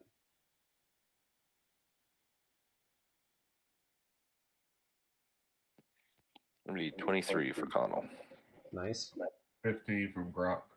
All right, Grok, you are going to get thrown from this thing's back, and each of you are going to take 8 points of bludgeoning damage. That's already halved for Grok. And this thing is going to start beating its wings and flying up towards the ceiling in this room. And it's going to get about 30 feet off the ground. And it's just sort of hovering, and the steam from the sleet storm starts being buffeted away. Yeah, Brian. So he was incapacitated. Did he use a legendary He did. resistance? He used the last of his legendary resistance. I didn't see Adam's hands go in the air like it usually does. So. Ah, very good. Very good. Yeah, he's fighting it the last of the way here.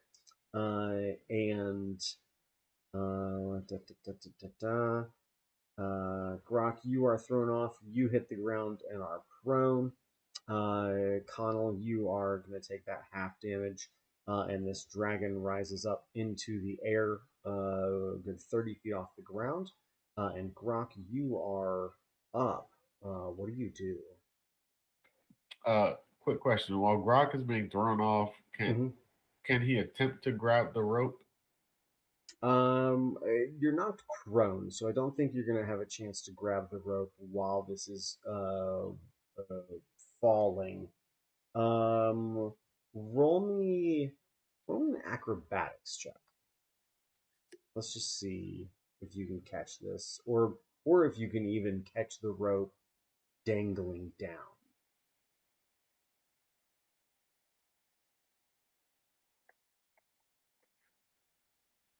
$18. Okay. I think what you can do is, I think that as this thing is like swooping around, I just think we see the rope fall just low enough that you can jump up and grab a hold of it, and you've got like one arm on this rope and are just like swinging from it, just over the ground. Okay. All right. Grok again is going to use his second story. Second story. Second story work. Nice. To get right back on this dragon where he was. And then as he is going for, as he's climbing up the dragon, he's going to kind of hold the rope with the one arm that he has. I'm going to say the left arm. He's holding it with his left arm, and he's going to run along the frame of the dragon, holding the rope, and jump. And then he's going to run and jump, let go of the rope, and he's going to recklessly attack the eye of the dragon. You know, some dragon eyes again. Yeah. All right. Let's see what you got.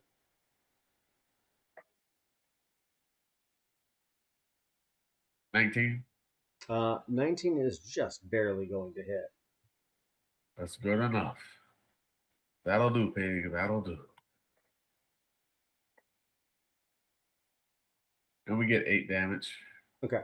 You don't get into this thing's eye. You hit sort of like the base of the lid here.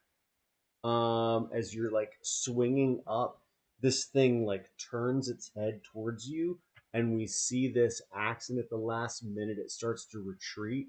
We do see it cut in, and as we see your blade cut into the lid of the eye and the cheek a little bit, we see that same sort of like pitting and acid. What was the damage? 8. It is actually only going to be 5 points of damage. As you see that the head of your axe is really starting to just like melt away at this point. At this point, it's more club than axe. Okay. And then seeing that Grok lets go of the axe, seeing that it's acidified and melting and becoming very useless. And so, realizing again that he's let go of the rope and that he is kind of in a free fall, he's going to pull the javelin from over his shoulder and try to hit the eye once more with the javelin as he's falling. Adam, question. I would like to use my reaction and cast Featherfall on Gronk. Okay. All right.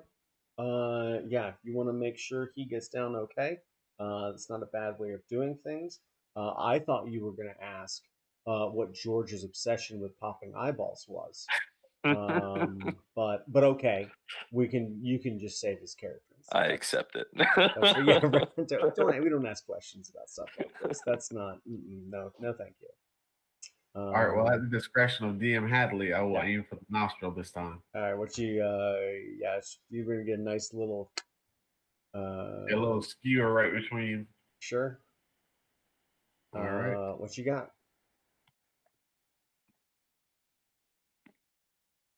13. No such luck. So the javelin whizzes by as I feather float down. Okay. It sticks into one of the Bardic inspiration. But it's oh too late. yeah. You want to Oh. bardic inspiration that? Yes. Just trying to fix things over here, guys. Just trying to fix it. 17. Not gonna get there. That was a Yeah. 4 too. That was a 4. It's pretty good. Yeah, 19s are our bottom limit. 19s are Gotcha. DC. Well, And you float gracefully down to the ground. and as I float gracefully down to the ground, I would like to hide. Okay. Roll me a stealth check.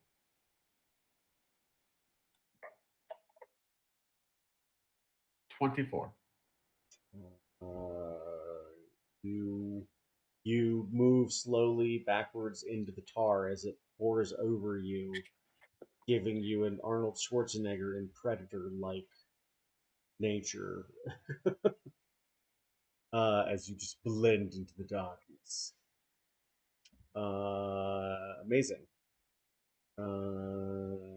Beautiful. Connell, you are up. What's up? I would like to cast Phantasmal Killer Ooh. on the dragon. Very exciting. Very exciting. And I will do it at a 5th level. Also, it's So it's a wisdom saving throw with a DC of 16 for you. And if you fail, let's see, some blah, blah, blah. You become frightened. 19. 19. All right. I would like to cast Cutting Words Okay. as my reaction. That's a Um, 1D. Is that possible? Yeah. What's the? Okay. So 1D8. I'm rolling now. There you go. Last use of it, and I rolled a 7. That'll bring it down to an 11.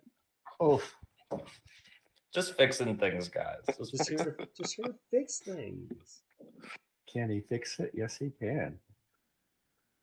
Love that. DM, that was my last use of Cutting Words, and Oof. So good. That was so well Yeah. applied.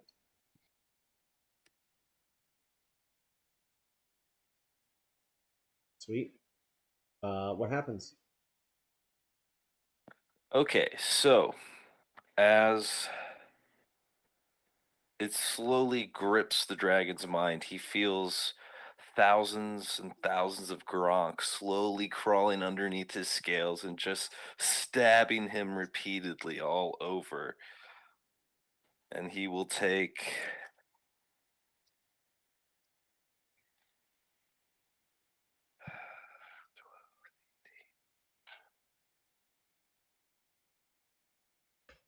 28 points of psychic damage. Don't love that. Don't love that. All right. All right. Okay. All right. Wow. And Right. then, well, I'll say what How's the dragon looking up there? Angry, very Angry. angry, Angry. angry. Okay, and so I forgot to say this, but obviously casting that cancels the sleet storm because this is a concentration spell. Okay. So the sleet is over, and then I would like to drink one of my potions of healing as my other action. Very good, very good. If you drink a potion of healing as an action, you will take the full amount of potential healing. Oh, okay, sweet. Yeah, you don't have to roll for it. If you do it as a bonus action, as an Okay. object interaction, you're just sort of like throwing it back. You're not going to get all of it down. Yeah. If you're thoughtfully, you're going to get it all. Okay, sweet. Then that will give me my 8 points back. I'll take it. All right, and that's all I got. Thank you. Very good.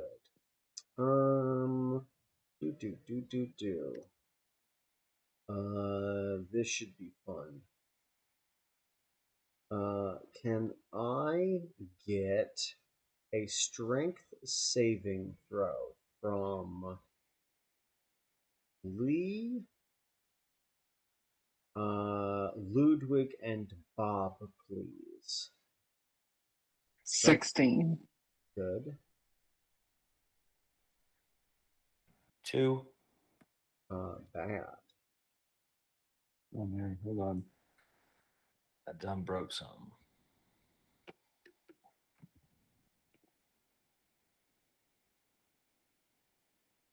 Strength. 12, but I'm going to throw 1d6 onto that.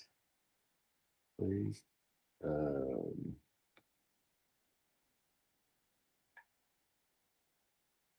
13. Okay.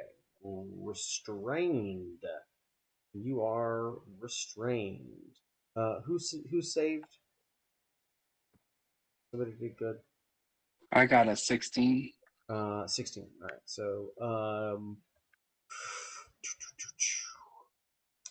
So Lee, you are not grasped as these dark, inky, tar-like tendrils start to reach up from the ground and try and grab a hold of you. But Bob and Ludwig, these tendrils just around your legs and arms, and each of you are restrained and that'll be actually until the beginning of Connell's turn in the next round. There is no save against that on your turns, unfortunately. And Can I Misty Step out of it? you could Misty Step out of it. And let's see here. Boop, boop, boop. And it is dragon time, everybody. Dragon time.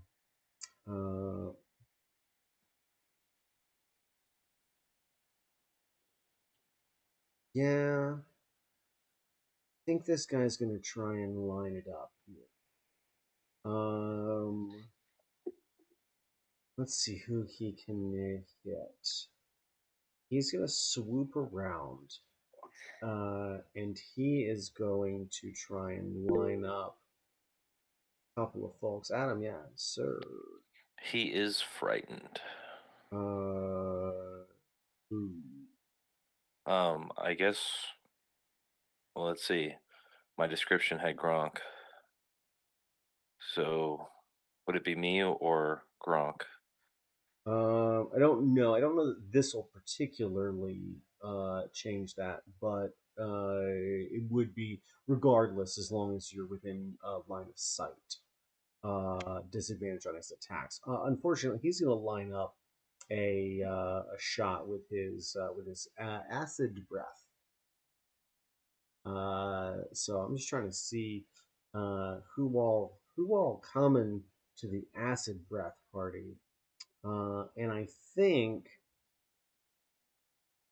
I'm just gonna have to roll for it. I'm just gonna have to roll for it, guys. I'm sorry. I'm gonna have to I have don't to want to Throw one of his hand axes. let the dice decide. doesn't appeal to me very much. 1, 2, 3, 4. All right. It looks like it's gonna be Gronk and Connell. This dragon's gonna swoop down, and can I get a dexterity saving throw from the both of you, please?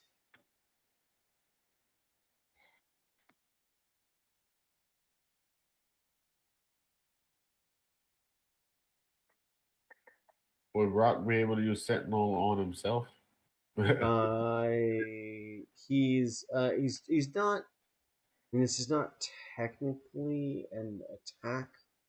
It's an area of effect. So, Oh, I got 17. bad. Oh, no. 23. Good. Um, Do I still have Bardic Inspiration or no? I think you used that. I'm pretty sure. Yep, I did. All right. 54 points of acid damage, halved for both of you. One because of a success, the other for the bear totem. You said it's 54 halved? 54 and then halved Oh. to 27 Okay. piece. I will fall unconscious. That Oh puts me at no! negative. What is Oh it? Negative. no! Negative 15. Oh no! It's a hard knock life for Connell. It's a hard knock life for Connell. Fortunately, you won't have to make a death saving throw for several turns now. Because it is Lee's turn. Lee. All right. Where did the dragon end up after his swoop and breath? He is about 30 feet up in the air and sort of as far deep into this cave as you can get without being in the middle of a river or waterfall of tar.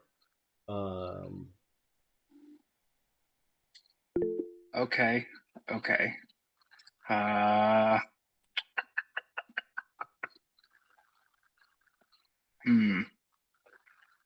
Okay. In that case, he's out of my reach.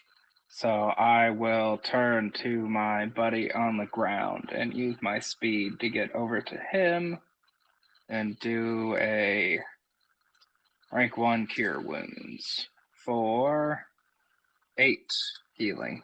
Nice. I'll reach down and slap that heal on him. Sweet. Brian, you had a question?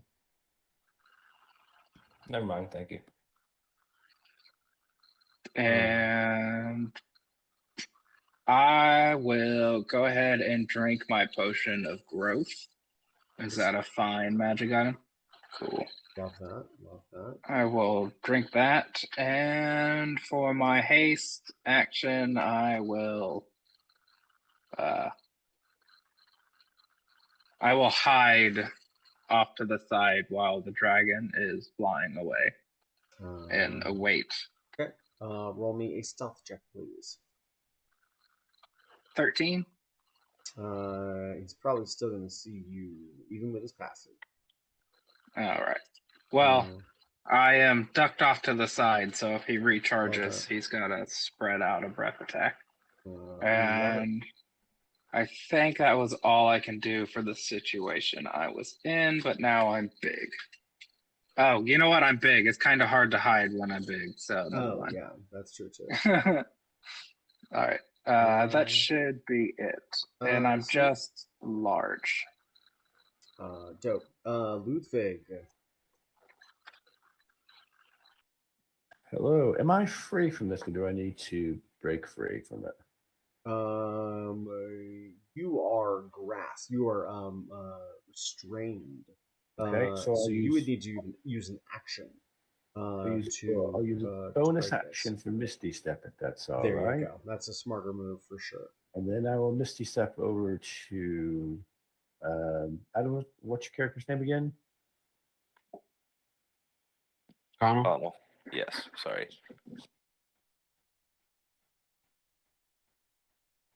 Cure wounds at level. We'll go to 4. Yeah, let's do a cure wounds at level 4. Nice.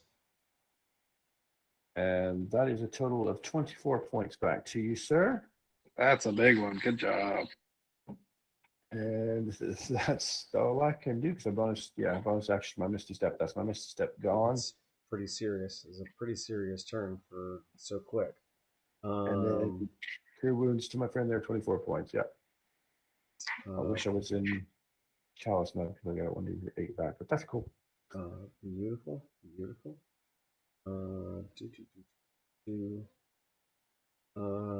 Sweet.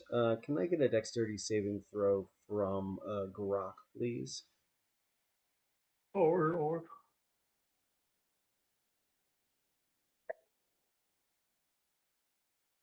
17. 17 is not going to get it done. You are going to take 13 points of bludgeoning damage as this thing beats its wings again and knocks you down into the tar once more. And he sort of chuckles as he sees you tumble and slide back down into the tar again. And So with rage, I have resistance to Correct. bludgeoning, and then I Yes. have the bear. So is it half of a half? no, it's just half. So that would be 6. Yes, correct. Okay. And that brings us around to Bob. Hi, my name's Bob. Hey, I'm Bob. here to fix things. I And I feel love like this. I love this. Thank you. But listen, seriously, man. Thank you for this. having fun. doesn't he deserve inspiration for I- sticking to that? You know what? Yes, I'm very much in that state right now. Absolutely. Yes, please, Brian, take Can we inspiration. make it an inspiration that's a Yeah. D6 against the dragon? I generally do inspiration is a re-roll of any D20 check, saving throw, or attack roll. At your discretion, even if we've already determined that the previous roll was a failure, as long as I haven't resolved what happens next. Okay. You I'm can going to hold on to that. Okay. Because I'm going to use a 5th level fireball at the dragon. Okay, it should be interesting. Yeah, I might light people on fire. Sorry. It very well could. But I want to damage the dragon. And I will ask this, is there a place I can put the fireball that will just engulf the dragon and not my fellow comrades? Yes, especially Put it because up in the air. because he is up in the air.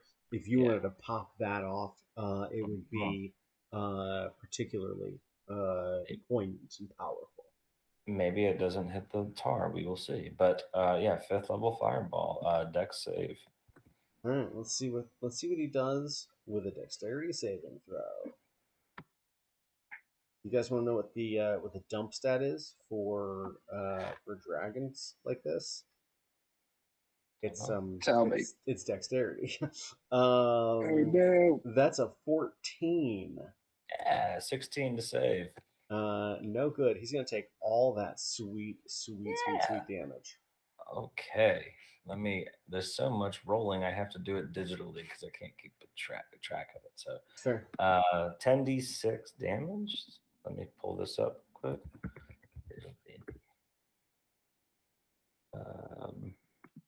10d6. Is the dragon still hexed? Yes. Yes. 38 38 fire damage. 38 fire damage.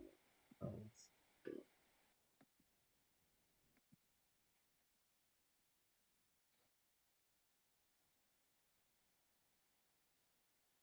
I'm kind of lucky tonight with some.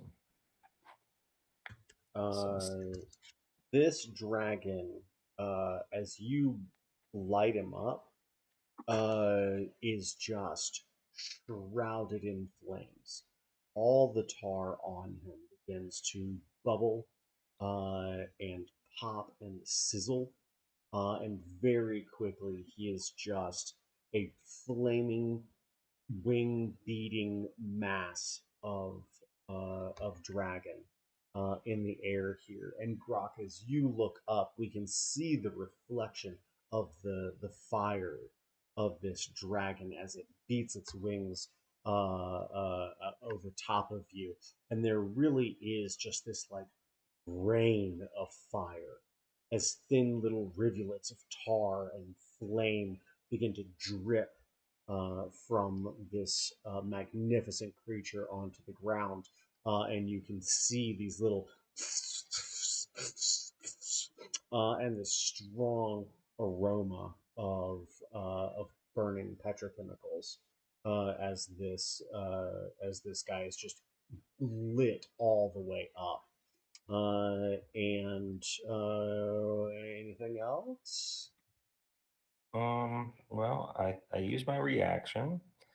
I guess I have a bonus action still. I don't have any bardic inspiration left though, so I haven't moved all session, and I don't see why I need to move now. So I'll just stay put. Very good. This guy is fully engulfed in flames, and as your turn ends, you see the like tar pits around the back of this room just all erupt at the same time, and you see just an engulfing flame fill this room once more as tar just whoosh in this absolutely like cacophonous, overwhelming flood. And for a moment, there's just a bubble of contained flames as the vapors inside of this dome of tar ignite around all of you. Can I get Constitution saving throws from everyone, please?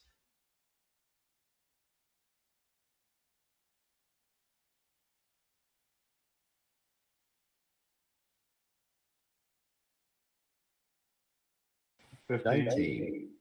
15, 19, 5. bad. 18. This is a little risky, but I'm going to do it anyway. I'm going to use my portent to roll a 15, and so that'll be a 16 con save. Okay. 15 is the save I was looking for. All right. And as this tar just piles up and flames ignite inside of it, the first thing is going to be 8 fire damage. If you made a DC 15 save or higher, you're only going to take 4 of that. And then all of you are going to take 11 points of acid damage as everyone is just inundated with this acidic tar. And So that's 15 in total. just washes over you. It would be 15 if you made the save. Yeah, I'm down. And as this washes over all of you, Grok, you sort of like buffet against all of this, and as we see tendrils of black dripping off your arms, we hear a splash and see another sort of wave of flames licking over this tar as the dragon in front of you collapses, still burning on the ground, and he's dead. Yeah. Nice. Yeah. Congratulations. Would you do me one favor? I just need a. Keep talking. Sorry, I'll figure out what I wanted to ask in just a second. Sure. Does anyone have barbecue sauce? I'll also say this: as the flames are sort of rising up from this dragon, you can see its body like diminishing from these flames. But as the flames also start to like lick up and are catching now, you can see little sizzles and sparks of like magical energy being caught up in that conflagration. And as a couple of them fall into the tar nearby, you start to see those sparks ignite. And now you see these 3 separate waterfalls of tar beginning to become rivers of fire. Yes, Adam. I would like to cast Fleet Storm. Okay. You're gonna have a hard time keeping this under control at this point. Okay. You've got 3 different sources of fire pouring into this room, and no shortage of bubbling cauldrons producing their own noxious gases. Yes. What if 2 of us cast Sleet Storm? A sustained effect may actually be pretty productive. One person probably could not do it. Let me get Arcana checks from each of you, please. I think that your tandem work, however, would have a significant effect. As all of this is kind of like settling in everybody's minds and realizing that we're safe, Grok comes plummeting back down to the ground because he was hidden in the tar and shot up with the spout and was waiting to come hammering down with his hand axe. And so he just comes plummeting down from the ceiling and says, "I got a 16 Arcana." 13 Arcana check. 18. 13 and 18. You guys feel like you can keep this at bay for a minute, but there's just like so much fuel in here that We need to do it. Yeah, you need to get out of here. At some point here, one of you is going to fail a Constitution saving throw, but you've got just a few seconds to make something happen here. Freedom of movement. Okay, go to town. Right now you've got relative open. I'm not gonna tack you guys down. Okay. Just don't slip on your own sleep. I say, as Right. we're casting, I tell everybody, let's get the fuck out of here. First thing I'm going to do is who went down? I'm back up. Are you back up? Somebody else went down. Someone else went down. I went down. Okay. All right, can I bonus action cure wounds to bring him back up? Okay. Or not cure wounds. Healing Can you word. cast Cure Wounds as a bonus action? No, I meant healing word. Sorry, Healing word, Oh, yeah. Yep. got it confused. Thank you. I'm here to fix it. I So love good. it. Oh, nicely done, sir. I think one good inspiration deserves another. So Eight. take that and hang on to it. Thank you. That is the healing word. Fix. All right, I figured out what I wanted. Could you just roll me a charisma saving throw at 16 DC? Because had the dragon not died, it would have been my thing. I just need 2 quick rolls to see if I would have got the knockout punch or whatever. 27 charisma. All right, saving throw. so I didn't get the bane, Okay. and All right, and then it's just give me a Constitution and tell me what you got. All right, let's see what we got. 23. -1. Yeah, no, he made it. All right. Ah, lame. Thank you for humoring me. No problem. Good. Gladly.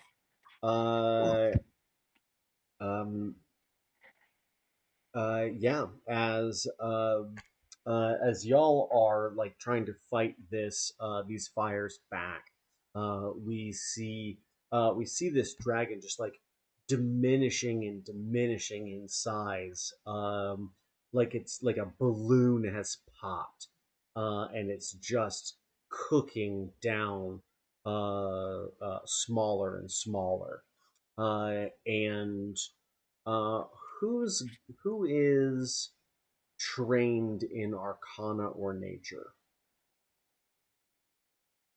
Anybody Nature. else? Nature's good. I'm nature. Okay.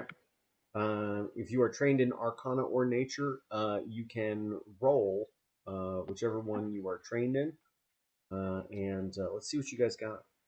91. Okay, I have a 13. 6, but I'm going to use my inspiration you gave me. Okay, very good. 16 plus a bunch, plus 10, so 26. Wow. Okay, so sort of working our way up from the bottom here, Ludwig. As you look out, you see this dragon just like literally sizzle down into a thin layer of darkness. Like all like the horns and the spines and the wings, all of it just seemed to sort of collapse in on itself. And it is a really unnerving sensation to bear witness to. Connell, as you look at it, that's not right. That's not right. Demons dissolve like that. Dragons don't generally dissolve like that. But Bob, you've got a real specific understanding of, let's say, how things are put together. And as you think about these active, like, tar pits and oozes around this room, you realize that whatever dragon there used to be had become more ooze than dragon over time. And that is where I'll leave you tonight. Ooze dragon. I feel so good right now. That's awesome. Very nicely done. Very nicely done, y'all. Kudos and congratulations to you. You've defeated an ooze black dragon. Ooh. Yeah. So, I love getting to come in and just mesh together just a couple of real delicious creatures and challenges here for you. And I'm very grateful to see some both new and returning faces for actual dungeons and actual dragons. It's great to see y'all out here. We will be back again this time next week. So if you are interested, go ahead and get signed up so you can reserve your place so we don't end up with 7, 8, 9, 10 people. I've had that happen. But it is great to see you all. Thank you all for coming out. I am, like I said, on the road, driving all over hither and yon. So y'all could very well find me in my car next time we play. But in the meantime, I will bid you adieu and sayonara, and remind you, as always, to be good, take care of yourselves, and if you can't be good, Don't get caught. don't get caught. That's right. Y'all have a lovely night. Thanks for coming out. Thanks, Mwah. Andy. Thank you. Bye, y'all. Thanks. Good game, guys. Yeah, good Nice job, job. everybody. Good night, Good everyone. job. Yeah. Good one.